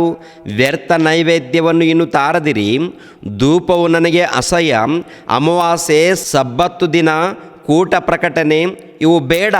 ಅಧರ್ಮದಿಂದ ಕೂಡಿದ ಸಂಘವನ್ನು ನಾನು ಸಹಿಸಲಾರೆನು. ನಿಮ್ಮ ಅಮಾವಾಸ್ಯೆಗಳನ್ನು, ಉತ್ಸಹ ದಿನಗಳನ್ನು ಹಾಗೆ ಮಾಡುತ್ತೇನೆ. ಇವು ನನಗೆ ಭಾರ, ಸಹಿಸಲು ಬೇಸರ. ನೀವು ನನ್ನ ಕಡೆಗೆ ಕೈ ಎತ್ತುವಾಗ ನಿಮ್ಮನ್ನು ನೋಡದಂತೆ ನನ್ನ ಕಣ್ಣುಗಳನ್ನು ಮರೆಮಾಡಿಕೊಳ್ಳುತ್ತೇನೆ. ಹೌದು, ನೀವು ಬಹು ಪ್ರಾರ್ಥನೆಗಳನ್ನು ಮಾಡಿದಾಗ ನಾನು ಕೇಳೆನು, ನಿಮ್ಮ ಕೈಗಳಲ್ಲಿ ರಕ್ತವು ತುಂಬಿದೆ. ನಿಮ್ಮನ್ನು ತೊಳೆದುಕೊಳ್ಳಿರಿ, ಶುದ್ಧಿ ಮಾಡಿಕೊಳ್ಳಿರಿ. ನನ್ನ ಕಣ್ಣೆದುರಿನೇ ನಿಮ್ಮ ದುಷ್ಕೃತ್ಯಗಳನ್ನು ತೊಲಗಿಸಿರಿ. ದುರಾಚಾರವನ್ನು ಬಿಡಿರಿ, ಸದಾಚಾರವನ್ನು ಅಭ್ಯಾಸ ಮಾಡಿರಿ. ನ್ಯಾಯ ನಿರತರಾಗಿರಿ, ಹಿಂಸಕನನ್ನು ತಿದ್ದಿ ಸರಿಪಡಿಸಿರಿ. ಅನಾಥರಿಗೆ ನ್ಯಾಯ ತೀರಿಸಿರಿ, ವಿಧವೆಯ ಪಕ್ಷವಾಗಿ ವಾದಿಸಿರಿ. ಅಂದರೆ ಏನು ನಡೀತಾ ಇದೆ? ಇದಕ್ಕೆಲ್ಲ ವಿರುದ್ಧವಾಗಿ ನಡೀತಾ ಇದೆ. ಇಸ್ರಾಯೇಲರ ಮಧ್ಯದಲ್ಲಿನೇ, ಯಹೂದ್ಯರ ಮಧ್ಯದಲ್ಲಿ ಯಾವುದು ಮೂರ್ತಿ ಮಾಡಿಕೊಳ್ಳಬಾರ್ದು ಅಂತ ದೇವರು ಹೇಳ್ತಾರೆ. ಆದರೆ ಇಸ್ರಾಯೇಲರಲ್ಲಿ ಏನರೇ ವಿಗ್ರಹ ಮಾಡಿಕೊಂಡು ಆ ಪೂಜೆ, ಆರಾಧನೆ ನೇರವಾಗಿ ಅರಸರೇ ಅರಸರು ಏನ್ರಿ ದೇವರ ಮಾತನ್ನು ಮೀರಿ ಆರಾಧನೆ, ವಿಗ್ರಹ ಆರಾಧನೆ ಅಂದರೆ ದೇವರು ಯಾವುದನ್ನೇ ಬೇಡ ಅಂತ ಹೇಳ್ತಾರೋ ಅದನ್ನೇ ಮಾಡ್ತಾರೆ. ಆದರೆ ಮತ್ತೆ ಸಬ್ಬತ್ತು ದಿನದಲ್ಲಿ ಯೆಹೋವ ದೇವರನ್ನ ಪೂಜಿಸುವಂಥದ್ದು ಕೂಡ ನಡೀತಾ ಇದೆ. ಒಂದು ರೀತಿಯಲ್ಲಿ ಆರಾಧನೆ ಅಂತ ಹೇಳ್ತಾರೆ. ಆದರೆ ಅವ್ರ ಕೈಯಲ್ಲಿ ಏನು ತುಂಬಿಕೊಂಡಿದೆ? ರಕ್ತ ಅಂದರೆ ರಕ್ತ ತುಂಬಿದೆ ಅಂದರೆ ಅನ್ಯಾಯ. ಬಡವರ ಸೊತ್ತನ್ನು ದೋಚ್ಕೊಳ್ತಾ ಇದ್ದಾರೆ, ಅನ್ಯಾಯ ಮಾಡ್ತಾ ಇದ್ದಾರೆ, ಇನ್ನೊಬ್ಬರನ್ನ ದೋಚ್ಕೊಳ್ಳುವಂಥದ್ದು. ಆಮೇಲೆ ಜಾರತ್ವ, ಕಾಮಕತ್ವ, ವಿಗ್ರಹಾರಾಧನೆ ಇವೆಲ್ಲ ಮಾಡಿ ನೀವು ನನ್ನ ಹತ್ರ ಬಂದು ಆರಾಧನೆ, ಯಾಕೆ ಬಲಿ ಕೊಡ್ತೀರಾ? ಯಾಕೆ ಸಬ್ಬತ್ತು ದಿನ, ಯಾಕೆ ದಿನಗಳು ನನಗೆ ಬೇಡ, ಇವು ಅಧರ್ಮದಿಂದ ಕೂಡಿದ ಸಂಘವನ್ನು ನಾನು ಸಹಿಸಲಾರೆನು ಅಂತಾರೆ. ದೇವರು ಬಹಳ ನೊಂದುಕೊಳ್ತಾರೆ ಪ್ರಿಯರೇ, ಬಹಳ ದುಃಖ ಪಡ್ತಾರೆ ಪ್ರಿಯರೇ. ದುಃಖ ಪಡುವಂಥದ್ದು ಆಗಿನ ಕಾಲದಲ್ಲಿ ಇಸ್ರಾಯೇಲ್ರಿಗೂ ಅರ್ಥ ಆಗಲಿಲ್ಲ, ಈಗಿನ ಕಾಲದಲ್ಲಿ ಕ್ರೈಸ್ತರು ಕೂಡ ಅರ್ಥ ಆಗ್ತಾ ಇಲ್ಲ. ಈಗಿನ ಕಾಲದಲ್ಲಿ ಕ್ರೈಸ್ತರು ಕೂಡ ಏನ್ರಿ ದೇವರ ಮಕ್ಕಳು ಅಂತ, ದೇವರ ಮಕ್ಕಳು ಶ್ರೇಷ್ಠರಂತೆ ಇರಲಿ, ಆದರೆ ಅರ್ಥ ಮಾಡಿಕೊಂಡಿದ್ದಾರಪ್ಪ ಅಂತ ನೋಡುವಾಗ ಏನ್ರಿ ದೇವರ ಮನಸ್ಸನ್ನು ಅರ್ಥ ಮಾಡಿಕೊಂಡಿಲ್ಲ ರೀ. ಭಾನುವಾರ ಬಂದರೆ ಸ್ತುತಿ ಸ್ತೋತ್ರಗಳು ಹಲ್ಲೆಲೂಯಾ ಅಂತೇಳಿ ಹಾಡುಗಳ ಮೇಲೆ ಹಾಡುಗಳು ನಡೀತಾ ಇದೆ, ಪ್ರಾರ್ಥನೆ ನಡೀತಾ ಇದೆ, ಆರಾಧನೆ ಅದು ಒಂದು ಭಾಗ ಮಾತ್ರ, ಅದು ಕೂಡ ನ್ಯಾಯವಾಗಿ ನಡೀತಾ ಇದೆ ಅಂತ ನೋಡುವಾಗ ಏನ್ರಿ ಎಲ್ಲೋ ಒಂದು ಕಡೆ ನ್ಯಾಯ ಇರುತ್ತೆ ರೀ, ಆದರೆ ಹೆಚ್ಚಾಗಿ ಅಧರ್ಮದಿಂದ ಕೂಡಿದ ಸಂಘವನ್ನು ಅಂತಾರೆ ದೇವರು. ಆಗಿನ ಕಾಲದಲ್ಲಿ ಅವರ ಮಧ್ಯದಲ್ಲಿ ಅಧರ್ಮ ತುಂಬಿದೆ, ಈಗಿನ ಕಾಲದಲ್ಲಿ ಕೂಡ ನ್ಯಾಯ ಇದೆ ಅಂತೀರಾ? ಅಧರ್ಮದಿಂದ ತುಂಬಿದೆ ರೀ. ಅದಕ್ಕೆ ಈ ನಿಮ್ಮ ಅಮಾವಾಸ್ಯೆ ದಿನಗಳು, ಸಬ್ಬತ್ತು ದಿನ ಬೇಡ, ಇವು ಯಾಕೆ ಕೂಡ್ತೀರ ನೀವೆಲ್ಲರೂ? ಯಾಕೆ? ಮೊದಲನೇದಾಗಿ ನೀವೇನು ತೊಳೆದುಕೊಳ್ಳಿಯಲ್ಲ, ನೀವು ಪಾಪ ಮಾಡೋದು ಬಿಡಿಯಲ್ಲ, ಅಕ್ರಮವನ್ನು ಮಾಡೋದು ಬಿಡಿ. ಮೊದಲನೇದಾಗಿ ಅದನ್ನು ಬಿಡಿ ಅಂತ ಹೇಳ್ತಾರೆ. ಅದನ್ನು ಬಿಡದೆ, ಸುಳ್ಳು ಹೇಳೋದು ಬಿಡದೆ, ನರಹತ್ಯೆ ಮಾಡೋದು ಬಿಡದೆ, ಮೋಸ ಮಾಡೋದು ಬಿಡದೆ, ಭಾನುವಾರ ಬಂದ ತಕ್ಷಣ ದೇವ್ರನ್ನ ಆರಾಧನೆ ಮಾಡ್ತೀನಿ ಅಂದರೆ ದೇವ್ರ ಮೆಚ್ಚಲ್ಲ, ನಿಮ್ಮ ಸಂತೋಷದಗೋಸ್ಕರ ನೀವು ಕೂಡ್ತಾ ಇದ್ದೀರಷ್ಟೇ. ನಿಮ್ಮ ಸಂತೋಷದಗೋಸ್ಕರ ಸಭೆಯಾಗಿ ಕೂಡ್ತಾ ಇದ್ದೀರ, ದೇವ್ರ ಮೆಚ್ಚುವಂಥ ಆರಾಧನೆ ಅಲ್ಲ. ದೇವ್ರು ಮೆಚ್ಚಬೇಕಾದರೆ ಮೊಟ್ಟ ಮೊದಲು ನಿನ್ನ ಹೃದಯ ಶುದ್ಧಿಯಾಗಿರಬೇಕು, ನೀನು ಭಕ್ತನಾಗಿರಬೇಕು. ವೇಷಧಾರಿ ಆದರೆ ನಿನ್ನ ಆರಾಧನೆ ದೇವರಿಗಿಷ್ಟ ಇಲ್ಲ. ಸುಳ್ಳು ಹೇಳುವವರು, ಮೋಸಗಾರರು, ಅನ್ಯಾಯಗಾರರು, ಕೈ ತುಂಬ ರಕ್ತ ತುಂಬಿಕೊಂಡವರು ಬಂದು ದೇವರನ್ನು ನಾನು ಘನಪಡಿಸ್ತೀನಿ, ಆರಾಧನೆ ಮಾಡ್ತೀನಿ ಅಂದರೆ ಅಂಥವರ ಆರಾಧನೆ ದೇವರು ಮೆಚ್ಚೋದಿಲ್ಲ ಪ್ರಿಯರೇ. ಒಂದೇ ಮಾತಲ್ಲಿ ಅದೇ ಸ್ತುತಿ ಹಾಡನ್ನೇ ಮೆಚ್ಚೋದಿಲ್ಲ. ಇವರೇನು ಮೈ ಮರೆತು ಆಡಿದ ಹಾಗೆ ಆಡ್ತಾ ಇರ್ತಾರೆ, ಮೈ ಮರೆತು ಅಬ್ಬಬ್ಬಬ್ಬಬ್ಬ ಎಷ್ಟು ಆರಾಧನೆಯಪ್ಪ ಅಂದ್ಕೊಳ್ತಾರೆ. ಈ ಆರಾಧನೆಗೆ ದೇವರೇ ಪರವಶನ ಆಗೋ ರೀತಿಯಲ್ಲಿ ಇಲ್ಲ ರೀ. ಇದು ವೇಷಧಾರಣೆ ಆರಾಧನೆ, ವೇಷಧಾರಣೆಯಿಂದ ನಡೀತಾ ಇದೆ ರೀ ಪ್ರಿಯರ ದೇವ್ರ ಮಕ್ಕಳಿರ. ಅದಕ್ಕೆ ನೋಡಿ, ಯೇಸು ಕ್ರಿಸ್ತರು ಬಂದು ದೇವರ ಚಿತ್ತವನ್ನು ನೆರವೇರಿಸ್ತಾರೆ, ದೇವರು ಮೆಚ್ಚುವಂಥ ರೀತಿಯಲ್ಲಿ ಆರಾಧನೆ ಮಾಡ್ತಾರೆ, ದೇವರು ಇಷ್ಟಪಡುವಂಥ ರೀತಿಯಲ್ಲಿ. ಅದೇ ಪ್ರಕಾರ ಅಪೊಸ್ತಲರು ಕೂಡ ದೇವರು ಮೆಚ್ಚುವಂಥ ರೀತಿಯಲ್ಲಿ ಆರಾಧನೆ ಮಾಡ್ತಾರೆ. ಅಂದರೆ ಅಪೊಸ್ತಲರು ಆರಾಧನೆ ಮಾಡಿದ್ದಾರೆ ಅಂದರೆ ಅವರು ಏನು ಮಾಡಿದ್ದಾರೆ ಗೊತ್ತಾ? 24 ಗಂಟೆ ಸ್ತುತಿ ಮಾತ್ರ ಅಲ್ಲ ರೀ, ದೇವರನ್ನ ಹಾಡಿನ ಮೂಲಕ ಘನಪಡಿಸಿದ್ದಾರೆ, ದೇವರನ್ನು ಮೊಣಕಾಲಾಕಿ ಕೃತಜ್ಞತೆಗಳು ಹೇಳಿದ್ದಾರೆ, ಪ್ರಾರ್ಥನೆ ಮಾಡಿದ್ದಾರೆ, ಸುವಾರ್ತೆ ಮಾಡಿದ್ದಾರೆ, ವಾಕ್ಯಗಳನ್ನು ಸಾರಿದ್ದಾರೆ, ದೇವರ ಮಕ್ಕಳನ್ನು ಒಳ್ಳೆ ರೀತಿಯಿಂದ ಬೆಳೆಸಿದ್ದಾರೆ. ಅವರು ಯಾರಿಗೂ ಮೋಸ ಮಾಡಿಲ್ಲ, ಯಾರಿಗೂ ಅನ್ಯಾಯ ಮಾಡಿಲ್ಲ, ಇನ್ನೊಬ್ಬರಿಗೆ ಕಿರಿಕಿರಿ ಮಾಡಿಲ್ಲ, ಯಾರ ಮೇಲೆ ಹೊಟ್ಟೆ ಕಿಚ್ಚಿಟ್ಕೊಂಡಿಲ್ಲ ಅವರು. ನೀವು ಯಾರ ಮೇಲಾದರೂ ಹೊಟ್ಟೆ ಕಿಚ್ಚಿದೆಯಾ ನಿಮಗೆ ಅಂದರೆ ಇನ್ನೊಬ್ಬರ ಮೇಲೆ ಹೊಟ್ಟೆ ಕಿಚ್ಚಿದೆಯಾ? ನೀವು ಪರಿಶೋಧನೆ ಮಾಡಿ. ಹೊಟ್ಟೆ ಕಿಚ್ಚು ನಿಮ್ಮಲ್ಲಿದ್ದರೆ ನಿಮ್ಮ ಆರಾಧನೆ ದೇವರಿಗೆ ಇಷ್ಟ ಇಲ್ಲ. ಅನೇಕ ಸುಳ್ಳು ಮಾತುಗಳನ್ನು ಮಾತಾಡಿದ್ರೆ ನಿಮ್ಮ ಆರಾಧನೆ ದೇವ್ರಿಗೆ ಇಷ್ಟ ಆಗಲ್ಲ. ಜಾರತ್ವದಲ್ಲಿದ್ದರೆ ನಿಮ್ಮ ಆರಾಧನೆ ದೇವ್ರಿಗೆ ಇಷ್ಟ ಆಗಲ್ಲ. ಹಣದಾಸೆ ಇದ್ದರೆ ನಿಮ್ಮ ಆರಾಧನೆ ದೇವ್ರಿಗೆ ಇಷ್ಟ ಆಗಲ್ಲ. ಅದೇ ಆ ದೇವರಿಗೆ ಸ್ತುತಿ ಮಾಡ್ತೀವಲ್ಲ, ಅದೇ ಇಷ್ಟ ಆಗಲ್ಲ. ಇನ್ನೂ ಮುಂದೆ ಬಹಳ ಇದೆ ಏನ್ರಿ. ಈ ಸ್ತುತಿ ಹಾಡುಗಳು, ಆರಾಧನೆ, ಪ್ರಾರ್ಥನೆ ಇದೆಯಲ್ಲ, ಇದು ಸ್ವಲ್ಪ ಮಾತ್ರ. ಅಂದರೆ 100%ಅಲ್ಲಿ ಒಂದು ಸ್ವಲ್ಪ ಪರ್ಸೆಂಟ್ ಅಷ್ಟೇ. ಸ್ವಲ್ಪ ಅಂದರೆ ಎಷ್ಟು ಭಾಗ ಆಗ್ತೀರಿ ನೋಡ್ರಿ, ಅದು ನಿಮಗೆ ಬಿಟ್ಟಿದ್ದು. 100% ಅಂದರೆ ಅಪೊಸ್ತಲರು ಸುವಾರ್ತೆ ಮಾಡಿ ದೇವರ ಸೇವೆ ನಿಮಿತ್ತವಾಗಿ ಸಜೀವ ಯಜ್ಞಗಳಾಗಿ ಸಮರ್ಪಣೆ ಮಾಡಿಕೊಡ್ತಾರಲ್ಲ, ಅವ್ರದ್ದು 100% ದೇವರ ಆರಾಧನೆ. ಅಲ್ಲಿಗೆ ಮುಟ್ಟಬೇಕು. ನಮ್ಮದು ಎಲ್ಲಿದ್ದೀವಿ? ಒಂದು 5% ಇದ್ದೀವ? ಡೌಟ್. ಅದೂ ಎಲ್ಲಿಯಾದರೂ ಸುವಾರ್ತೆ ಹೋಗಂತಂದ್ರೆ ಹೋಗ್ಬೇಕಾ ಬೇಡವಾ, ಹೇಳ್ಬೇಕಾ ಬೇಡವಾ ಅಂತ ಒದ್ದಾಡ್ತಾ ಇರ್ತೀವಿ, ಯಾರಾದರೂ ಏನೋ ಅಂತಾರೆ ಅಂತೇಳಿ. ಎಲ್ಲಿಯಾದರೂ ಸುವಾರ್ತೆಗೆ ಹೋಗೋದಕ್ಕೆ ನನಗೆ ಅದು ಆ ಕೆಲಸ ಇದೆ, ಈ ಕೆಲಸ ಇದೆ. ಭಾನುವಾರ ಬಂದರೆ ಮಾತ್ರ ಎಲ್ಲರೂ ಬರಬೇಕು, ಖಂಡಿತವಾಗಿ ಬರಲೇಬೇಕು ಪ್ರಿಯರೇ, ಭಾನುವಾರ ಬಿಡಬಾರ್ದು. ಅನುಕೂಲ ಯಾವಾರ ಸಿಕ್ಕಿದೆ ನೀವು ಬರಲೇಬೇಕು ದೇವರ ಮಂದಿರಕ್ಕೆ. ಅಂದರೆ ದೇವರ ಮಂದಿರ ಅಂದರೆ ದೇವರ ಮಕ್ಕಳಾಗಿರುವಂಥ ನಾವೇ ದೇವರ ಮಂದಿರಗಳು. ಖಂಡಿತವಾಗಿ ಬರಬೇಕು, ಬಿಡಬಾರ್ದು. ನಿಜವಾಗ್ಲೂ ಆತ್ಮಿಕವಾದಂಥ ಆರಾಧನೆ ಅಂದಾಗ ಏನ್ರಿ, ಒಂದು ಕಾಲದಲ್ಲಿ ಅದು ಭೌತಿಕವಾದಂಥದ್ದು ಕೊಟ್ಟಿದ್ದಾರೆ, ಈ ಲೋಕಕ್ಕೆ ಸಂಬಂಧಪಟ್ಟದ್ದು. ಯೇಸು ಕ್ರಿಸ್ತರು ಬಂದ ಮೇಲೆ ಆತ್ಮಿಕವಾದಂಥ ಆರಾಧನೆ, ಆತ್ಮಿಕವಾದಂಥ ಆರಾಧನೆ ಪ್ರಾರಂಭವಾಗಬೇಕಾದ್ರೆ ಈ ದಿನಗಳು, ಈ ಸ್ಥಳಗಳು, ಈ ವಸ್ತುಗಳು ಇವೆಲ್ಲ ಯಾವ ರೀತಿ ಬದಲಾಗುತ್ತೆ. ದಿನಗಳ ಬಗ್ಗೆ ಒಂದು ಸಾರಿ ಆಲೋಚನೆ ಮಾಡುವಾಗ ಪ್ರಿಯರ ದೇವ್ರ ಮಕ್ಕಳಿರ ಏನ್ರಿ, ದಿನಗಳ ಬಗ್ಗೆ ಒಂದು ಸಾರಿ ಗಲಾತ್ಯದವರಿಗೆ ಬರೆದ ಪತ್ರಿಕೆ 4ನೇ ಅಧ್ಯಾಯ 10ನೇ ವಚನ 11ನೇ ವಚನ. ನೀವು ಆಯಾ ದಿನಗಳನ್ನು, ಮಾಸಗಳನ್ನು, ಉತ್ಸವ ಕಾಲಗಳನ್ನು, ಸಂವತ್ಸರಗಳನ್ನು ನಿಷ್ಠೆಯಿಂದ ಆಚರಿಸುತ್ತೀರಿ. ಯಾರು ಹೇಳ್ತಾರೆ? ಅಪೊಸ್ತಲನಾಗಿರುವಂಥ ಪೌಲನು. ಆಚರಿಸಿದಾಗ, ನಿಷ್ಠೆಯಿಂದ ಆಚರಿಸಿದಾಗ ಸಂತೋಷ ಪಡಬೇಕಾ ದುಃಖ ಪಡಬೇಕು ಹೇಳಿ ಪ್ರಿಯರೇ? ಯಾರಾದರೂ ನಿಷ್ಠೆಯಿಂದ ಶ್ರದ್ಧೆಯಿಂದ ಆಚರಣೆ ಮಾಡ್ತಾ ಇದ್ದಾರೆ ಅಂತ ತಿಳ್ಕೊಳ್ಳಿ ಧರ್ಮಶಾಸ್ತ್ರದಲ್ಲಿ ದಿನಗಳನ್ನು, ಆವಾಗ ಸಂತೋಷ ಪಡಬೇಕಾ ದುಃಖ ಪಡಬೇಕಾ? ಪೌಲನೇನು ಅಂತ ಇದ್ದಾರೆ ನೋಡಿ, ನಾನು ನಿಮಗೋಸ್ಕರ ಪ್ರಯಾಸಪಟ್ಟದ್ದು ನಿಷ್ಫಲವಾಯಿತೋ ಏನೋ ಎಂದು ನಿಮ್ಮ ವಿಷಯದಲ್ಲಿ ಭಯಪಡುತ್ತೇನೆ. ಏನ್ರಿ, ನಿಷ್ಠೆಯಿಂದ ಈ ಆಚಾರಗಳನ್ನು ಮಾಡಿದರೆ ಭಯಪಡ್ತಾರ? ದಿನಗಳನ್ನು, ಮಾಸಗಳನ್ನು, ಹಬ್ಬಗಳನ್ನು ನಿಷ್ಠೆಯಿಂದ ಮಾಡ್ತಾ ಇದ್ದಾರಂತೆ ಅವರು. ಯೆಹೂದ್ಯರು 1ನೇ ಶತಮಾನದಲ್ಲಿ ಕ್ರೈಸ್ತರು ನಿಷ್ಠೆಯಿಂದ ಮಾಡುವಾಗ, ಅಂದರೆ ದಿನಗಳನ್ನು, ಅದೇ ಸಬ್ಬತ್ ದಿನಗಳನ್ನು, ಹಬ್ಬಗಳನ್ನು, ಅಮಾವಾಸ್ಯೆ ದಿನಗಳನ್ನು ನಿಷ್ಠೆಯಿಂದ, ಇನ್ನು ಕೆಲವು ನಿಷ್ಠೆಯಿಂದ ಮಾಡ್ತಾ ಇದ್ದಾರಂತೆ ಹಳೆ ಒಡಂಬಡಿಕೆ ಪ್ರಕಾರ. ನಿಷ್ಠೆಯಿಂದ ಮಾಡುವಾಗ ಈತನಿಗೆ ಯಾಕೆ ಭಯ? ಈತನಿಗೆ ಅಂದರೆ ಅಪೊಸ್ತಲನಾಗಿರೋದು ಪೌಲನಿಗೆ ಯಾಕೆ ಭಯ ಪ್ರಿಯರೇ? ಯಾಕೆಂದರೆ ಅದು ರದ್ದಾದ ಮೇಲೆ, ಹಳೆ ಒಡಂಬಡಿಕೆಯಲ್ಲಿರುವಂಥ ಈ ಪದ್ಧತಿಗಳ, ಆಚಾರಗಳ ರದ್ದಾದ ಮೇಲೆ ಮತ್ತೆ ಅದನ್ನು ನೀವು ಆಚರಣೆ ಮಾಡ್ಕೊಂಡು ಬರ್ತಾ ಇದ್ದೀರಂದರೆ ನನಗೆ ಭಯ ಉಂಟಾಗ್ತಾಯಿದೆ ಅಂತ ಹೇಳ್ತಾರೆ. ಯಾಕೆಂದರೆ ಕಳೆದ ವಾರದಲ್ಲಿ, ಅಂದರೆ ಕಳೆದ ಸೋಮವಾರ ಮಾತಾಡಿದ್ದೀನಿ, ಹಳೆ ಒಡಂಬಡಿಕೆಯಲ್ಲಿ ಕೆಲವು ಆಜ್ಞೆಗಳನ್ನು ರದ್ದು ಮಾಡಿದ್ದಾರೆ ಅಂಥೇಳಿ, ರದ್ದು ಮಾಡಿ ಹೊಸ ಒಡಂಬಡಿಕೆಯನ್ನು ಕೊಟ್ಟಿದ್ದಾರೆ ಎನ್ನುವಂಥ ವಿಷಯವನ್ನು. ಪ್ರಿಯರಾದ ದೇವ್ರ ಮಕ್ಕಳಿರ, ಈ ವಿಷಯಕ್ಕಾಗಿ, ಅಂದರೆ ಆಲ್ರೆಡಿ ರದ್ದಾಗಿ ಹೋಗಿದೆ ಅಲ್ವಾ, ಮತ್ತೆ ಅವೇ ದಿನಗಳನ್ನು, ಸಬ್ಬತ್ತು ದಿನಗಳನ್ನು, ಅಮಾವಾಸ್ಯೆ ದಿನಗಳನ್ನಂತೇಳಿ ಇದೇ ನಿಷ್ಠೆಯಿಂದ ನೀವು ಆಚರಿಸ್ತಾ ಇದ್ದೀರಾ, ಆಚರಣೆ ಮಾಡ್ತಾ ಇದ್ದೀರಾ ಅಂತೇಳಿ ಭಯಪಡ್ತಾ ಇದ್ದಾನೆ ಅಪೊಸ್ತಲನಾಗಿರುವಂಥ ಪೌಲನು. ಈಗಿನ ಕಾಲದಲ್ಲಿ ಆಚರಣೆ ಮಾಡೋರಿಗೆ ಏನಾದರೂ ಭಯ ಇದೆಯಾ? ಹಬ್ಬಗಳು, ಅಮಾವಾಸ್ಯೆ ದಿನಗಳು, ಸಬ್ಬತ್ತು ದಿನಗಳಂತ ಹೇಳ್ಕೊಳ್ತಾರಲ್ಲ, ಭಯ ಏನಾದರೂ ಇದೆಯಾ? ಭಯ ಇಲ್ಲ. ಹಳೆ ಒಡಂಬಡಿಕೆಯಲ್ಲಿ ಸಬ್ಬತ್ ದಿನ ಇರುತ್ತಲ್ವ, ಅದು ಆಚರಣೆ ಮಾಡೋಣ ಅಂತಾರೆ. ಆದರೆ ಯೇಸು ಕ್ರಿಸ್ತರ ಮೂಲಕ ಅದನ್ನು ರದ್ದು ಮಾಡಿದ್ದಾರೆ ಅನ್ನುವಂಥ ಸಂಗತಿ ಯಾರಿಗೆ ಅರ್ಥ ಆಗಿದೆ? ಅರ್ಥ ಮಾಡಿಕೊಂಡವರು ಭಾಗ್ಯವಂತರಾಗ್ತಾರೆ. ಮತ್ತೊಂದು ವಚನವನ್ನು ನೋಡೋಣ. ಕೊಲೊಸ್ಸದವರಿಗೆ ಬರೆದ ಪತ್ರಿಕೆ 2ನೇ ಅಧ್ಯಾಯ 16-17ನೇ ವಚನ. ಹೀಗಿರೋದರಿಂದ ತಿಂದು ಕುಡಿಯುವ ವಿಷಯದಲ್ಲಿಯೂ, ಹಬ್ಬ, ಅಮಾವಾಸ್ಯೆ, ಸಬ್ಬತ್ತು ಎಂಬುವುಗಳ ವಿಷಯದಲ್ಲಿಯೂ ನಿಮ್ಮನ್ನು ದೋಷಿಗಳೆಂದು ಯಾರು ಎಣಿಸಬಾರದು. ಏನು ದೋಷಿಗಳು ಅಂದರೆ, ಸಬ್ಬತ್ತು ದಿನ, ಹಬ್ಬ ಆಚರಣೆ ಮಾಡಿದರೆ ದೋಷಿಗಳಂತೇಳಿ ಬೇರೆ ಎಣಿಸ್ತಾರ? ಯಾಕೆ ಈ ಮಾತನ್ನು ಹೇಳ್ತಾರೆ? ನಿಮ್ಮನ್ನು ದೋಷಿಗಳೆಂದು ಯಾರು ಎಣಿಸಬಾರದು, ಇವು ಮುಂದೆ ಬರಬೇಕಾಗಿದ್ದ ಕಾರ್ಯಗಳ ಛಾಯವಾಗಿವೆ, ಇವುಗಳ ನಿಜ ಸ್ವರೂಪ ಕ್ರಿಸ್ತನೇ. ಅಂದರೆ ಮುಂದೆ ಬರಬೇಕಾದಂಥ ಛಾಯೆ ಆಗಿದೆ. ಅಂದರೆ ಏನದು?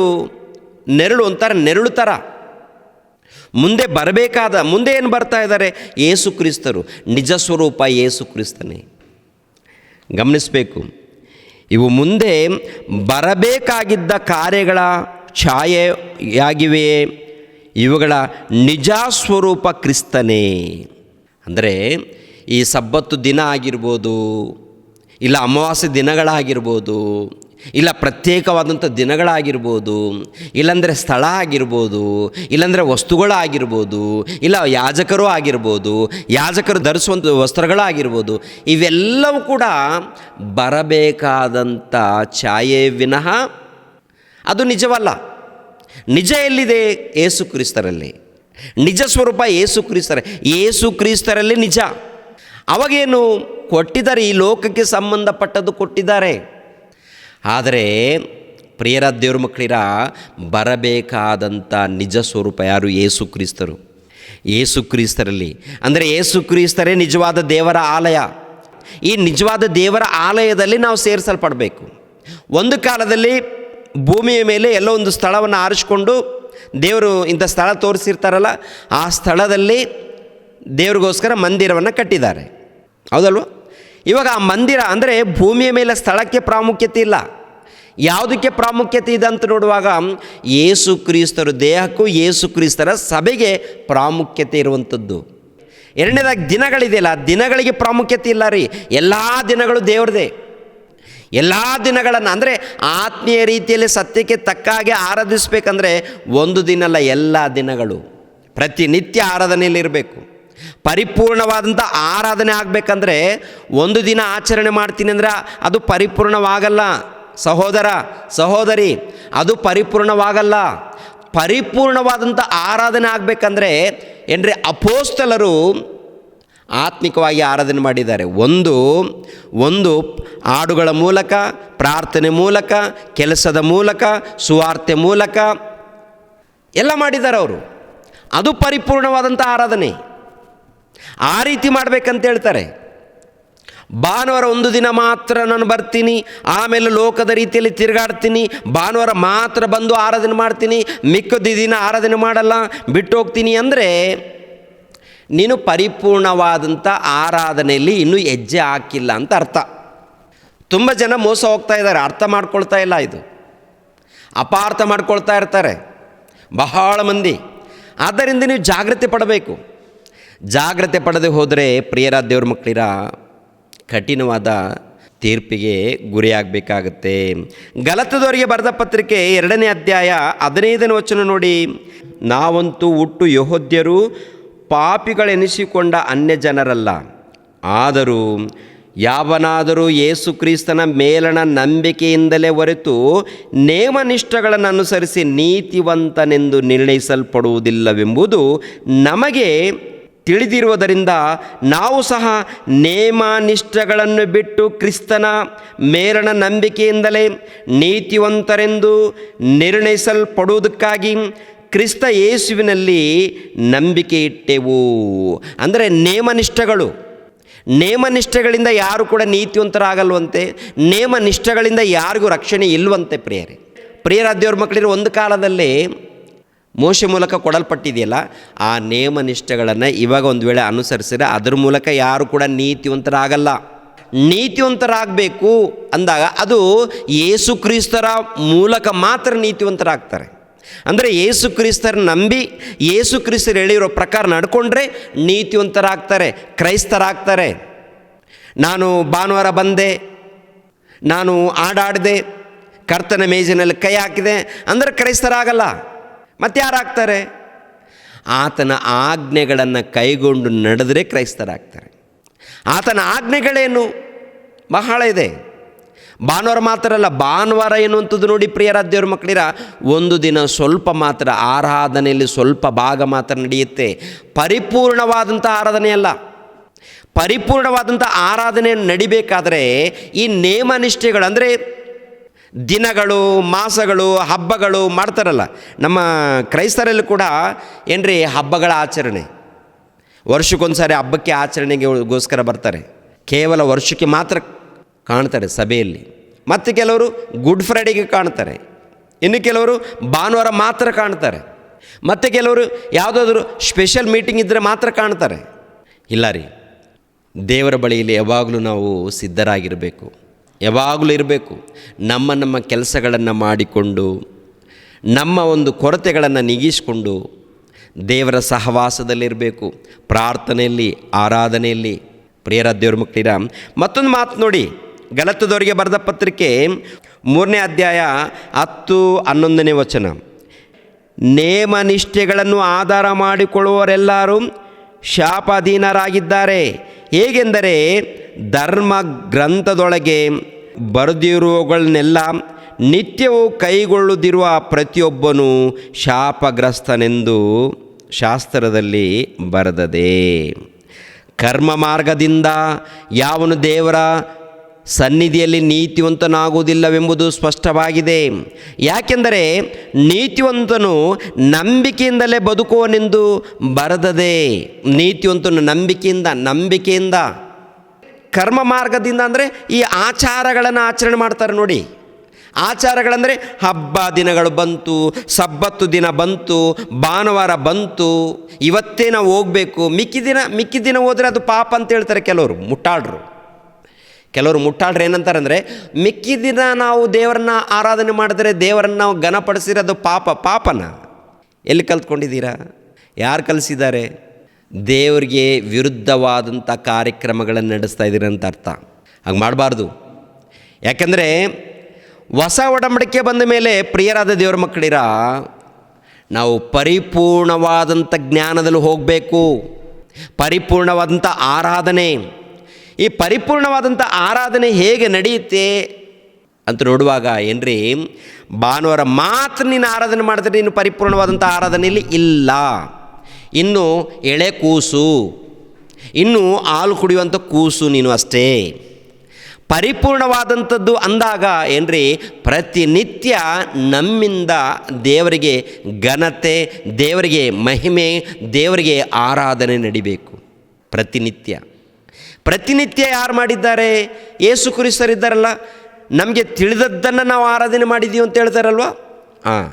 ಅವರು ಅಪೋಸ್ತಲರಾಗಿರುವಂಥ ಪೌಲನು ಏನ್ರಿ, ದೇವರು ಮೆಚ್ಚುವಂಥ ರೀತಿಯಲ್ಲಿ ಆರಾಧನೆ ಮಾಡಿದ್ದಾರೆ, ಘನಪಡಿಸಿದ್ದಾರೆ, ಮಹಿಮೆ ಪಡಿಸಿದ್ದಾರೆ, ದೇವರನ್ನು ಉನ್ನತವಾಗಿ ಸಮಾಜದಲ್ಲಿ ಪ್ರಕಟಣೆ ಮಾಡಿದ್ದಾರೆ. ಪ್ರಿಯರೇ, ಉನ್ನತವಾಗಿ, ಬರೀ ತುಟಿ ಮಾತುಗಳಿಂದಲ್ಲ.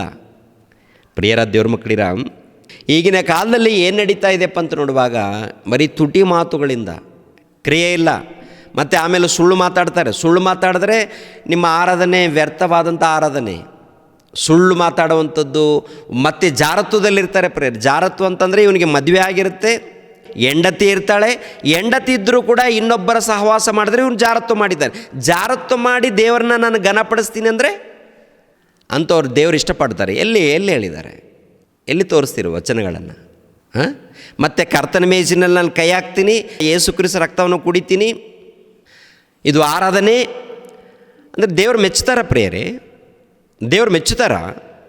ಅದು ಆರಾಧನೆ ಆಗುತ್ತಾ? ತಂದೆ ತಾಯಿಗಳನ್ನು ಅವಮಾನಪಡಿಸುವಂಥವ್ರು ದೇವ್ರನ್ನ ಘನಪಡಿಸ್ತಾರೆ. ತಂದೆ ತಾಯಿಗಳಿಗೆ ಬೆಲೆ ಕೊಡಲ್ಲ ರೀ. ಕೆಲವ್ರು ಏನಪ್ಪ ಅಂದರೆ ತಂದೆ ತಾಯಿಗಳಿಗೆ ಬೆಲೆ ಕೊಡಲ್ಲ. ತಂದೆ ತಾಯಿಗಳಿಗೆ ಬೆಲೆ ಕೊಡದೆ ದೇವ್ರನ್ನ ಘನಪಡಿಸ್ತೀನಿ ಅಂದರೆ ದೇವ್ರು ಒಪ್ತಾರ? ಒಬ್ಬ ಸಹೋದರನ ಅವಮಾನಪಡಿಸಿದರೆ ದೇವ್ರು ಒಪ್ತಾರ? ಇಲ್ಲ ರೀ, ಒಪ್ಪಲ್ಲ. ನೋಡಿ, ನಿಮಗೆ ಅರ್ಥ ಆಗಬೇಕಾದ್ರೆ ಸಿಂಪಲ್ಲಾಗಿ ಗಂಡ ಹೆಂಡತಿ, ಇವಾಗ ಈ ಹೆಂಡತಿಯನ್ನು ಏನ್ರಿ, ಗಂಡ ಹೆಂಡತಿ ಇಬ್ಬರು ಕೂಡ ಏನ್ರಿ ಅವ್ರ ಮಧ್ಯದಲ್ಲಿ ನಿಮ್ಗೆ ಗೊತ್ತಿರುವಂಥ ವಿಷಯ ಪ್ರೀತಿ ಪ್ರೇಮ ಅಂತ ಮಾತಾಡ್ತಾರೆ. ಏನು ಮಾತಾಡ್ತಾರೆ ಅವರು? ನಿಮ್ಮನ್ನು ಪ್ರೀತಿಸ್ತೀನಿ, ಗಂಡ ನಿನ್ನನ್ನು ಪ್ರೀತಿಸ್ತೀನಿ. ಪ್ರೀತಿಸ್ತೀರಿ, ಏನು ಮಾಡಬೇಕಪ್ಪ? ಬಾಯಿ ಮಾತಿನಿಂದ ಪ್ರೀತಿಸ್ತೀಯ. ಮತ್ತು ಆ ಪ್ರೀತಿ ಅಂದಮೇಲೆ ಆಕೆಗೆ ಬೇಕಾದದ್ದು ನೀನು ಕಲ್ಪಿಸ್ಕೊಡ್ಬೇಕು. ಸುಮ್ಮನೆ ಬಾಯಿ ಮಾತಿನಿಂದ ಪ್ರೀತಿಸ್ತೀನಿ ಅಂತೇಳಿ ಆಕೆಯನ್ನು ಬಳಸ್ಕೊಳ್ಳೋದಲ್ಲ. ಅದೇ ಪ್ರಕಾರ ಹೆಂಡತಿ ಗಂಡನನ್ನು ಪ್ರೀತಿಸುವಂಥದ್ದು ಅಂದರೆ ಈಕೆ ತನ್ನ ಗಂಡನನ್ನು ಪ್ರೀತಿಸುವುದು ಹೇಗೆ? ಅದು ಗಂಡನು ಕೆಲಸಕ್ಕೆ ಹೋಗಿ ಮನೆಗೆ ಬಂದಿದ್ದಾನೆ. ಮನೆಗೆ ಬಂದಂಥ ಗಂಡನನ್ನು ನೋಡಿ ಏನು ಮಾಡಬೇಕು? ಈಕೆ ಬಂದಂಥ ಆತನಿಗೆ ಒಂದು ಕಾಫಿ ಕೊಡಬೇಕು, ಇಲ್ಲ ಏನು ಕೇಳಬೇಕು ಅವ್ರಿಗೆ. ನಿಮ್ಗೇನು ಬೇಕು? ಟೀ ಬೇಕಾ, ಕಾಫಿ ಬೇಕಾ, ಊಟ ಬೇಕಾ, ಏನಾದರೂ ಜ್ಯೂಸ್ ಬೇಕಾ, ಸ್ವಲ್ಪ ರೆಸ್ಟ್ ತೊಗೊಳ್ಳಿ, ಕೂತ್ಕೊಳ್ಳಿ ಅಂಥೇಳಿ ಒಳ್ಳೆ ಪ್ರೀತಿಯಿಂದ ಪ್ರೀತಿ ಇದ್ದರೆ ಪ್ರೀತಿಯಿಂದ ಮಾತಾಡ್ತಾರೆ. ಸುಮ್ಮನೆ ಕಪಟ ಪ್ರೀತಿ ಇಟ್ಕೊಂಡಿರಿ. ಕಪಟ ಪ್ರೀತಿ ಅಂದರೆ ಗೊತ್ತಾಗುತ್ತಲ್ಲ, ವೇಷಧಾರಣೆಯ ಪ್ರೀತಿ. ಸುಮ್ಮನೆ ಬಾಯಿ ಮಾತಿಗೆ ಪ್ರೀತಿ ಅಂತ ಹೇಳ್ತಾರೆ. ನೀನೇ ಅಡುಗೆ ಮಾಡ್ಕೋ, ನೀನೇ ಊಟ ಮಾಡು, ನೀನೇ ತಿನ್ನು, ನೀನೇ ಕುಡಿ, ಅದು ಪ್ರೀತಿ ಆಗುತ್ತಾ? ಗಂಡ ಬಂದ ಮೇಲೆ ಆತನಿಗೆ ಒಂದು ಗ್ಲಾಸ್ ನೀರು ಕೊಡಬೇಕು, ಆತನಿಗೆ ತಿನ್ನೋದಕ್ಕೆ ಏನಾದರೂ ಊಟ ಕೊಡಬೇಕು. ಊಟ ಕೊಡದೆ, ನೀರು ಕೊಡದೆ, ಕಾಲ ಮೇಲೆ ಕಾಲು ಹಾಕ್ಕೊಂಡು ಟಿ ವಿ ನೋಡಿಕೊಂಡು ರಿಮೋಟ್ ಇಟ್ಕೊಂಡು ಚೇಂಜ್ ಮಾಡಿದೆ ನೋಡಿದೆ, ಊಟ ಕೊಡಮ್ಮ, ಅಲ್ಲಿದೆ ನೋಡಿ ಊಟ, ನೀವೇ ತಿನ್ರಿ ಹೋಗ್ರಿ, ನೀರು ಕೊಡು, ನೀವು ಎದ್ದು ನಿಂತ್ಕೊಂಡು ಕುಡೀರಿ ಹೋಗ್ರಿ. ಏನಾಗತ್ತಿದು? ಪ್ರೀತಿನ ಏನಂತಾರೆ ಇದಕ್ಕೆ? ಮತ್ತು ಏನು ರೀ, ನೀವಂದರೆ ಬಹಳ ಇಷ್ಟ ರೀ, ನೀವಂದರೆ ಪಂಚ ಪ್ರಾಣ ರೀ. ಪಂಚಪ್ರಾಣ ಅಂತ ಹೇಳಿರುವಂಥ ಹೆಂಡತಿ ಮತ್ತು ಗಂಡನಿಗೆ ಸೇವೆ ಮಾಡಬೇಕಲ್ವ? ಸೇವೆ ಮಾಡಬೇಕಾ ಬೇಡವಾ? ಪರವಾಗಿಲ್ವಾ? ಸೇವೆ ಮಾಡೋದು ಬಿಟ್ಟು ನೀವಂದರೆ ಪಂಚಪ್ರಾಣ, ನೀವಂದರೆ ನನಗೆ ಬಹಳ ಇಷ್ಟ, ನೀವಂದರೆ ನನಗೆ ಪ್ರೀತಿ ಬಹಳ ಇದೆ, ಕುಂತರು ನೀವೇ ನಿಂತರು ನೀವೇ. ನಾವು ಹಾಡು ಹಾಡ್ತೀವಲ್ಲ, ಕುಂತರು ನೀನೇ ಎಸಯ್ಯ, ಅಲ್ಲಲೂಯ ಎಸಯ್ಯ, ಕುಂತರು ನೀವೇ ನಿಂತರು ನೀವೇ. ಅಪ್ಪ ಮಗನೇ ಸುವಾರ್ತಿದೆ ಕಣೋ, ಅದು ನೀವೇ ನೋಡ್ಕೊಳ್ಳಿ. ಇಂಡೈರೆಕ್ಟ್ ಹಿಂಗೆ ಹೇಳ್ತಾನೆ ಇವನು. ಈಕೆ ಕೂಡ ಹಿಂಗೆ ಹೇಳ್ತಾಳೆ. ಈಕೆ ಹೇಳೋದೇನು ಗೊತ್ತಾ? ಸುವಾರ್ತೆ ಅವರೇ ನೋಡ್ಕೊಳ್ತಾರೆ, ನಾನು ಭಾನುವಾರ ಬಂದು ಭಜನೆ ಮಾಡ್ತೀನಿ. ಭಜನೆ, ಇನ್ನು ಭಜನೆ ಯಾರಿಗೆ ಬೇಕು? ದೇವ್ರ ಮೆಚ್ಚಲ್ಲ. ಮೊದಲನೇದಾಗಿ ನೀವು ತಗ್ಗಿಸ್ಕೊಳ್ಬೇಕು, ವಿಧೇಯರಾಗಬೇಕು. ದೇವರು ಮೆಚ್ಚಬೇಕಾದರೆ ಮೊಟ್ಟ ಮೊದಲು ನಿನ್ನ ತಂದೆ ತಾಯಿಗಳನ್ನು ಗೌರವಿಸಬೇಕು, ಇನ್ನೊಬ್ಬರನ್ನ ಗೌರವಿಸಬೇಕು, ಪ್ರೀತಿಯಿಂದ ಮಾತಾಡಬೇಕು.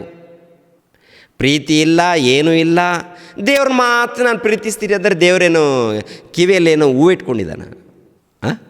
ಗೊತ್ತಿಲ್ವಾ ದೇವರಿಗೆ? ಎಲ್ಲರನ್ನ ನೋಡ್ತಾರೆ ಅವರು. ಇನ್ನೊಬ್ಬರನ್ನ ಅಂದರೆ ನೋಡಿ, ಗಮನಿಸಬೇಕು. ಇನ್ನೊಬ್ಬರನ್ನ ನಾವು ದ್ವೇಷಿಸಿದ್ರು, ಇನ್ನೊಬ್ಬರಿಗೆ ನಾವು ಅವಮಾನ ಮಾಡಿದ್ರು, ಇನ್ನೊಬ್ಬರಿಗೆ ನಾವು ಕಿರಿಕಿರಿ ಮಾಡಿದ್ರು, ದೇವರು ನಿನ್ನ ಸ್ತುತಿ ಆರಾಧನೆ ಮೆಚ್ಚೋದಿಲ್ಲ. ಬೇಕಾದರೆ ಬರೆದಿಟ್ಕೊಳ್ಳಿ, ಸುಳ್ಳು ಹೇಳ್ತಾ ಇಲ್ಲ. ಕುಟುಂಬದಲ್ಲಿ ನೀವು ತಂದೆ ತಾಯಿಗಳನ್ನು ಪ್ರೀತಿಸಬೇಕು, ಅಣ್ಣ ತಮ್ಮಂದಿರನ್ನು ಪ್ರೀತಿಸಬೇಕು, ಗಂಡ ಹೆಂಡತಿಯನ್ನು ಪ್ರೀತಿಸಬೇಕು, ಹೆಂಡತಿ ಗಂಡನಿಗೆ ಒಳಪಡಬೇಕು, ಗಂಡನಿಗೆ ಒಳಪಡಬೇಕು. ಇದು ದೇವರ ಆಜ್ಞೆ.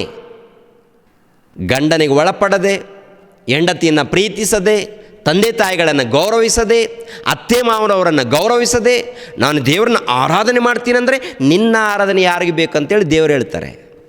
ಅಮ್ಮ, ಅಯ್ಯ, ಮೊದಲನೇದಾಗಿ ನಿಮ್ಮ ಅಣ್ಣ ತಮ್ಮಂದರನ್ನು, ಗಂಡನನ್ನು, ಹೆಂಡತಿಯನ್ನು, ಮಕ್ಕಳನ್ನು, ಎಲ್ಲರನ್ನು ಪ್ರೀತಿಸ್ರಿ. ನಿಮ್ಮ ನೆರೆಯವರನ್ನು ಪ್ರೀತಿಸ್ರಿ, ಶತ್ರುಗಳನ್ನು ಪ್ರೀತಿಸ್ರಿ. ಅದನ್ನು ಮಾಡದೆ ಭಜನೆ ಯಾಕೆ ಮಾಡ್ತೀರಾ? ಭಾನುವಾರ ಬಂದ ಮೇಲೆ ನಿಮ್ಮ ಭಜನೆ ಯಾರಿಗೆ ಬೇಕು? ನಿಮ್ಮ ಭಜನೆ ಯಾರಿಗೆ ಬೇಕು ಅಂತ ದೇವ್ರು ಹೇಳ್ತಾರೆ. ಅದು ನಮ್ಗೆ ಅರ್ಥ ಆಗಲ್ಲ. ನಮಗೆ ಜಾರತ್ವ ಮಾಡ್ತಾರೆ, ಭಜನೆ ಮಾಡ್ತಾರೆ, ಸುಳ್ಳು ಮಾತುಗಳನ್ನು ಹೇಳ್ತಾರೆ, ದೊಡ್ಡದಾಗಿ ಭಾನುವಾರ ಭಕ್ತರಾಗಿ ಕಾಣ್ತಾರೆ, ವೇಷಧಾರಿಗಳಂತ ದೇವರು ಹೇಳ್ತಾರೆ.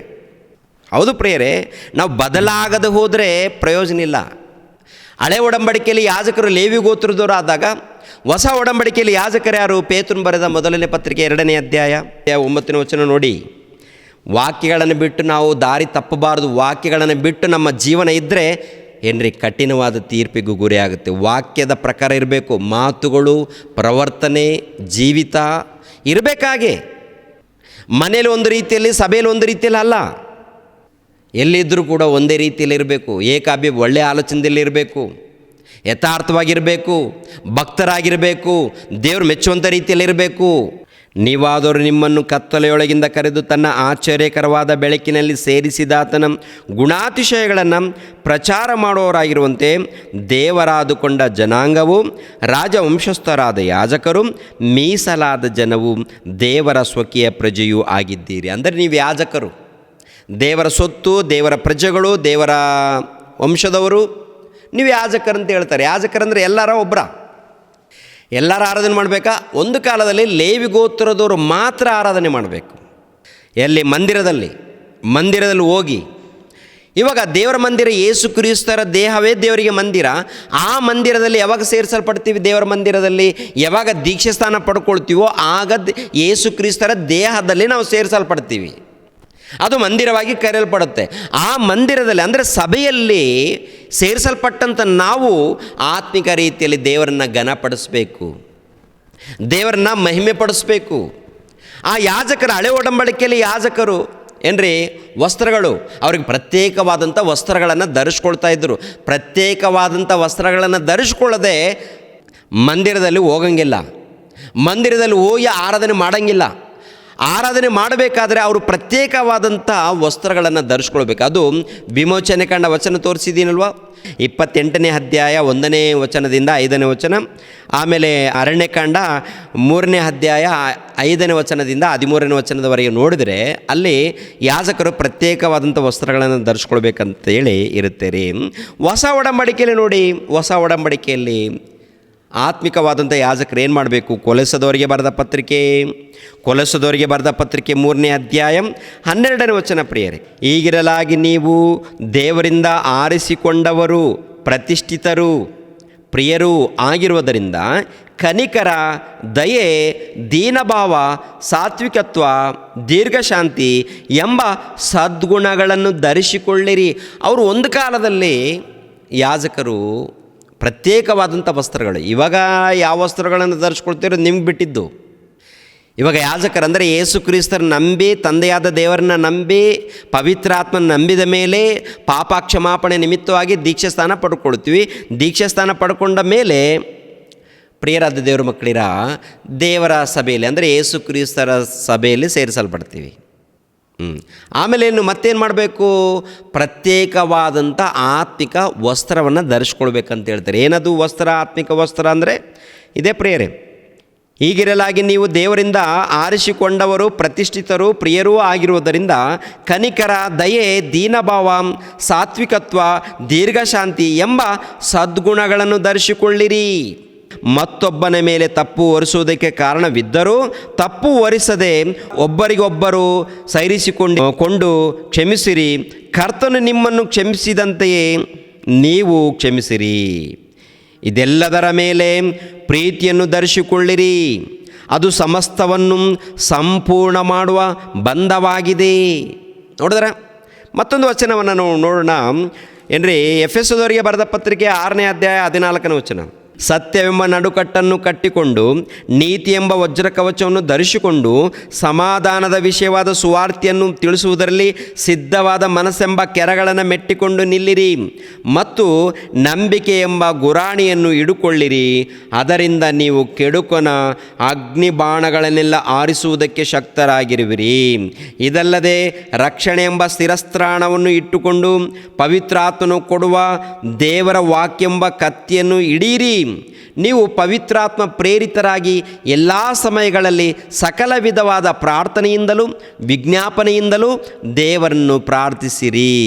ಇದರಲ್ಲಿ ಪೂರ್ಣ ಸ್ಥಿರಚಿತ್ತರಾಗಿದ್ದು ದೇವಜನರೆಲ್ಲರ ವಿಷಯದಲ್ಲಿ ವಿಜ್ಞಾಪನೆ ಮಾಡುತ್ತಾ ಎಚ್ಚರವಾಗಿರ್ರಿ. ನಮಗೋಸ್ಕರ ಸಹ ಪ್ರಾರ್ಥನೆ ಮಾಡಿರಿ. ರೋಮಾಪುರದವರಿಗೆ ಬರೆದ ಪತ್ರಿಕೆ 12ನೇ ಅಧ್ಯಾಯ 1ನೇ ವಚನ. ಆದದರಿಂದ ಸಹೋದರರೇ, ದೇವರ ಕನಿಕರವನ್ನು ನಿಮ್ಮ ನೆನಪಿಗೆ ತಂದು ನಿಮ್ಮನ್ನು ಬೇಡಿಕೊಳ್ಳುವುದೇನೆಂದರೆ, ನೀವು ನಿಮ್ಮ ನಿಮ್ಮ ದೇಹಗಳನ್ನು ದೇವರಿಗೆ ಮೀಸಲಾಗಿಯೂ ಮೆಚ್ಚುಗೆಯಾಗಿಯೂ ಇರುವ ಸಜೀವ ಯಜ್ಞವಾಗಿ ಅರ್ಪಿಸಿರಿ. ಇದೇ ನಿಮ್ಮ ವಿವೇಕಪೂರ್ವಕವಾದ ಆರಾಧನೆ. ಹೀಗೆ ಮಾಡಬೇಕಂತೆ. ಅಂದರೆ ಆತ್ಮೀಯ ರೀತಿಯಲ್ಲಿ ಸತ್ಯಕ್ಕೆ ತಕ್ಕ ಹಾಗಂದರೆ ವಾಕ್ಯದ ಪ್ರಕಾರ ಆರಾಧನೆ ಇರಬೇಕು, ಆತ್ಮಿಕವಾಗಿ ಆರಾಧನೆ ಇರಬೇಕು. ನಾವು ಸುಳ್ಳು ಮಾತುಗಳನ್ನು ಮಾತನಾಡಿ, ಆಮೇಲೆ ಅನೇಕ ತಪ್ಪುಗಳನ್ನು ಮಾಡಿ, ಆಮೇಲೆ ಏನು ಹೊರಗಡೆ ಸಮಾಜದಲ್ಲಿ ಏನೇನೋ ತಪ್ಪು ಮಾಡಿ ಆಮೇಲೆ ಬಂದು ನಾನು ದೇವರನ್ನ ಆರಾಧನೆ ಮಾಡ್ತೀನಿ ಅಂದರೆ ಅಂಥ ಆರಾಧನೆ ದೇವ್ರಿಗೆ ಇಷ್ಟ ಆಗಲ್ಲ. ಒಂದು ಕಾಲದಲ್ಲಿ ಆಚಾರಗಳು, ಒಂದು ಕಾಲದಲ್ಲಿ ನೇಮನಿಷ್ಠಗಳು ಇಂದ ಮಾಡ್ತಾಯಿದ್ರು, ಅಂಥ ಆರಾಧನೆ ದೇವ್ರಿಗೆ ಇಷ್ಟ ಇಲ್ಲ. ಮತ್ತು ಹೇಗೆ? ಪ್ರಿಯರ ದೇವ್ರ ಮಕ್ಕಳಿರ ಆಲೋಚನೆ ಮಾಡಿ. ದೇವರು ಇಷ್ಟಪಡುವಂಥದ್ದು ಸಜೀವ ಯಜ್ಞವಾಗಿ ఆయనಗೆ ಸಮರ್ಪಣೆ ಮಾಡಬೇಕಂತ. ಸಜೀವ ಯಜ್ಞವಾಗಿ ಅಂದರೆ ನಿಮ್ಮ ಹೃದಯದಲ್ಲಿ ಮೊದಲನೇ ಸ್ಥಾನ ದೇವರಿಗೆ ಕೊಡಬೇಕು, ತಂದೆ ತಾಯಿಗಳನ್ನು ಪ್ರೀತಿಸಬೇಕು, ಸಹೋದರನು ಪ್ರೀತಿಸಬೇಕು, ಇನ್ನೊಬ್ಬರಿಗೆ ಅನ್ಯಾಯ ಮಾಡಿಕೊಡ್ದು, ಮೋಸ ಮಾಡಿಕೊಡ್ದು, ವಾಕ್ಯಕ್ಕೆ ವಿಧೇಯರಾಗಬೇಕು, ತಗ್ಗಿಸ್ಕೊಳ್ಬೇಕು, ಏನಂದರೆ ವಾಕ್ಯದ ಪ್ರಕಾರ ಜೀವಿಸಬೇಕು. ಆಮೇಲೆ ಸ್ತುತಿ ಹಾಡುಗಳು, ಪ್ರಾರ್ಥನೆ, ವಿಜ್ಞಾಪನೆ, ವಾಕ್ಯ ಕೇಳುವುದು, ಆಮೇಲೆ ಸುವಾರ್ತೆ ಮಾಡುವಂಥದ್ದು, ಇವೆಲ್ಲ ಮಾಡಿದಾಗ ಕೊನೆಯದಾಗಿ ನಮ್ಮ ಜೀವಿತ ಅರ್ಪಣೆಯಾದಾಗ ಅದು ಪರಿಪೂರ್ಣವಾದಂಥ ಆರಾಧನೆ ಆಗುತ್ತೆ. ಅಂಥ ಆರಾಧನೆ ಅಪೊಸ್ತಲರು ಮಾಡಿದ್ದಾರೆ, ಪೌಲನು ಮಾಡಿದ್ದಾನೆ, 1ನೇ ಶತಮಾನದಲ್ಲಿ ಕ್ರೈಸ್ತರು ಮಾಡಿದ್ದಾರೆ. ಈ ದಿನ ನಾವು ಮಾಡಬೇಕಾಗತ್ತೆ ರೀ. ಭಾನುವಾರ ಒಂದೇನಪ್ಪ ಅಂದರೆ ಪ್ರಾಕ್ಟೀಸ್ ನಡೀತಾ ಇದೆ ಅಷ್ಟೇ. ಭಾನುವಾರ ಬರ್ತಾಯಿದ್ದೀವಲ್ವ, ಬಂದು ಏನಪ್ಪ ಅಂತ ನೋಡುವಾಗ ಪರಿಪೂರ್ಣರಾಗೋದಕ್ಕೆ ಬಂದು ಕಲಿತಾ ಇದ್ದೀವಿ. ಒಂಚೂರು ಕಲಿತು ದೇವರನ್ನು ಸ್ತುತಿ ಮಾಡ್ತಾಯಿದ್ವಿ. ಅದು ಪರಿಪೂರ್ಣವಾಗಿ ಆಗಬೇಕಾದ್ರೆ ನಿನ್ನ ಜೀವಿತದಲ್ಲಿ, ನಿನ್ನ ನಡೆ, ನಿನ್ನ ನುಡಿ, ಖಂಡಿತವಾಗಿ ವಾಕ್ಯವನ್ನು ನೀವು ಖಂಡಿತವಾಗಿಯೂ ಗೌರವಿಸಬೇಕಾಗತ್ತೆ. ಅಯ್ಯೋ ರಾಮು ಪಾಸ್ಟರ್ ಏನು ಹಿಂಗೆ ಮಾತಾಡ್ತಾರೆ, ಹಿಂಗೆ ಗದರಿಸ್ತಾರೆ ನಮ್ಮನ್ನು ಅಂದರೆ ನೀವು ಮೋಸ ಹೋಗ್ತೀರ ಅಷ್ಟೇ. ಖಂಡಿತವಾಗಿ ತಂದೆ ತಾಯಿಗಳನ್ನು ಗೌರವಿಸಬೇಕು, ಖಂಡಿತವಾಗಿ ಅತ್ತೆ ಮಾವರನ್ನು ಗೌರವಿಸಬೇಕು. ಅವ್ರು ತಪ್ಪಿನಲ್ಲಿದ್ದಾರ, ಅವ್ರ ಶಿಕ್ಷೆ ಅವ್ರಿಗೆ ಆಗುತ್ತೆ. ನಮಗೆ ಪರಲೋಕದಲ್ಲಿ ಜಾಗ ಸಿಗಬೇಕು, ದೇವರು ನಮ್ಮನ್ನು ಮೆಚ್ಚಬೇಕಂದಾಗ ಏನ್ರಿ, ನಾವು ಜಾಣರಾಗಿರೋಣ, ನಿಷ್ಕಪಟಿಗಳಾಗಿರೋಣ, ಎಲ್ಲರನ್ನು ಪ್ರೀತಿಸೋಣ, ಒಳಪಡೋಣ, ವಿಧೇಯರಾಗೋಣ, ದೇವರು ಮೆಚ್ಚುವಂಥ ರೀತಿಯಲ್ಲಿ ಆರಾಧನೆ ಮಾಡೋಣ. ತಪ್ಪು, ಮೋಸ, ಅಪರಾಧಗಳು ಇವೆಲ್ಲ ಮಾಡಿಕೊಂಡು ನಾನು ಆರಾಧನೆ ಮಾಡ್ತೀನಿ ಅಂದರೆ ಅದು ಕಪಟ ಆರಾಧನೆ, ಅಂದರೆ ವೇಷಧಾರಣೆ. ಕಪಟಿಗಳು, ವೇಷಧಾರಿಗಳು ಅಂಥದ್ದು ಇರಬಾರ್ದು, ಬೇಡ. ಯಾಕೆಂದರೆ ಸ್ವಲ್ಪ ದಿನಗಳಿದೆ, ಯಾವಾಗ ಸತ್ತೋಗ್ತೀವೋ ಗೊತ್ತಿಲ್ಲ, ಯಾವಾಗ ಉಸಿರು ನಿಂತು ಹೋಗುತ್ತೋ ಗೊತ್ತಿಲ್ಲ. ಆದ್ದರಿಂದ ಜಾಗೃತಿ ಪ್ರಿಯರೇ. ದೇವರು ನಿಮ್ಮನ್ನು ನನ್ನನ್ನು ಆಶೀರ್ವದಿಸಲಿ. ಎಲ್ಲರೂ ತಲೆಬಾಗಿಸಿರಿ, ಚಿಕ್ಕದಾಗಿ ಪ್ರಾರ್ಥನೆ ಮಾಡಿ ಮುಗಿಸ್ತೀನಿ ಪ್ರಿಯರೇ. ನಮ್ಮನ್ನು ಬಹಳವಾಗಿ ಪ್ರೀತಿಸುವಂಥ ಪ್ರಿಯ ಪರಲೋಕದಲ್ಲಿದ್ದಂಥ ನಮ್ಮ ತಂದೆಯಾದ ದೇವರೇ, ನಿಮಗೆ ಸ್ತೋತ್ರಗಳು. ತಂದೆ, ನೀವು ಮೆಚ್ಚುವಂಥ ರೀತಿಯಲ್ಲಿ ಆರಾಧನೆ ಮಾಡಬೇಕು, ಪ್ರತಿ ಕ್ರೈಸ್ತರು ಆರಾಧನೆ ಮಾಡಬೇಕು.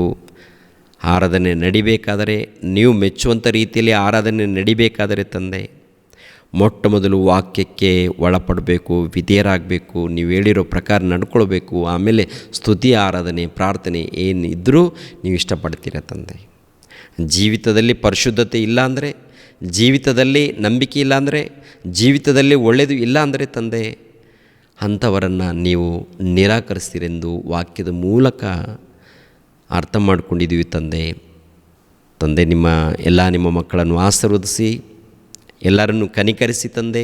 ಪ್ರತಿಯೊಬ್ಬರೂ ಆತ್ಮಿಕವಾಗಿ ಬೆಳೆಯುವಂತೆ ಸಹಾಯ ಮಾಡಿ ತಂದೆ. ಯುವಕರು, ಯುವತಿಯರು, ಹಿರಿಯರು ಇದ್ದಾರೆ ತಂದೆ, ಎಲ್ಲ ಮಕ್ಕಳನ್ನು ಬಲಪಡಿಸಿ. ಅದೇ ರೀತಿಯಲ್ಲಿ ಈ ಕಾರ್ಯಕ್ರಮದ ನಿಮಿತ್ತವಾಗಿ ಪ್ರಯಾಸ ಪಡುವಂಥ ನಿಮ್ಮ ಮಗಳಿಗೋಸ್ಕರ ಪ್ರಾರ್ಥಿಸ್ತಾ ಇದ್ದೀನಿ. ರೇಖರವ್ರಿಗೋಸ್ಕರ, ದೀಕ್ಷಿತರವ್ರಿಗೋಸ್ಕರ ಪ್ರಾರ್ಥಿಸ್ತಾ ಇದ್ದೀನಿ. ಮಕ್ಕಳನ್ನು ಆಶೀರ್ವದಿಸಿ. ಅದೇ ರೀತಿಯಲ್ಲಿ ತಂದೆ, ಸಭೆಯಲ್ಲಿ ಇದ್ದಂಥ ಎಲ್ಲ ಮಕ್ಕಳಿಗಾಗಿ ಪ್ರಾರ್ಥಿಸ್ತೇನೆ. ಒಂದು ವೇಳೆ ಯಾರಾದರೂ ಅನಾರೋಗ್ಯದಲ್ಲಿದ್ದರೆ ಅಂಥ ಮಕ್ಕಳನ್ನು ಮುಟ್ಟಿ. ಸುರೇಶ್ಗೋಸ್ಕರ ಪ್ರಾರ್ಥಿಸ್ತಾ ಇದ್ದೀನಿ, ಮಗನನ್ನು ಮುಟ್ಟಿ ತಂದೆ.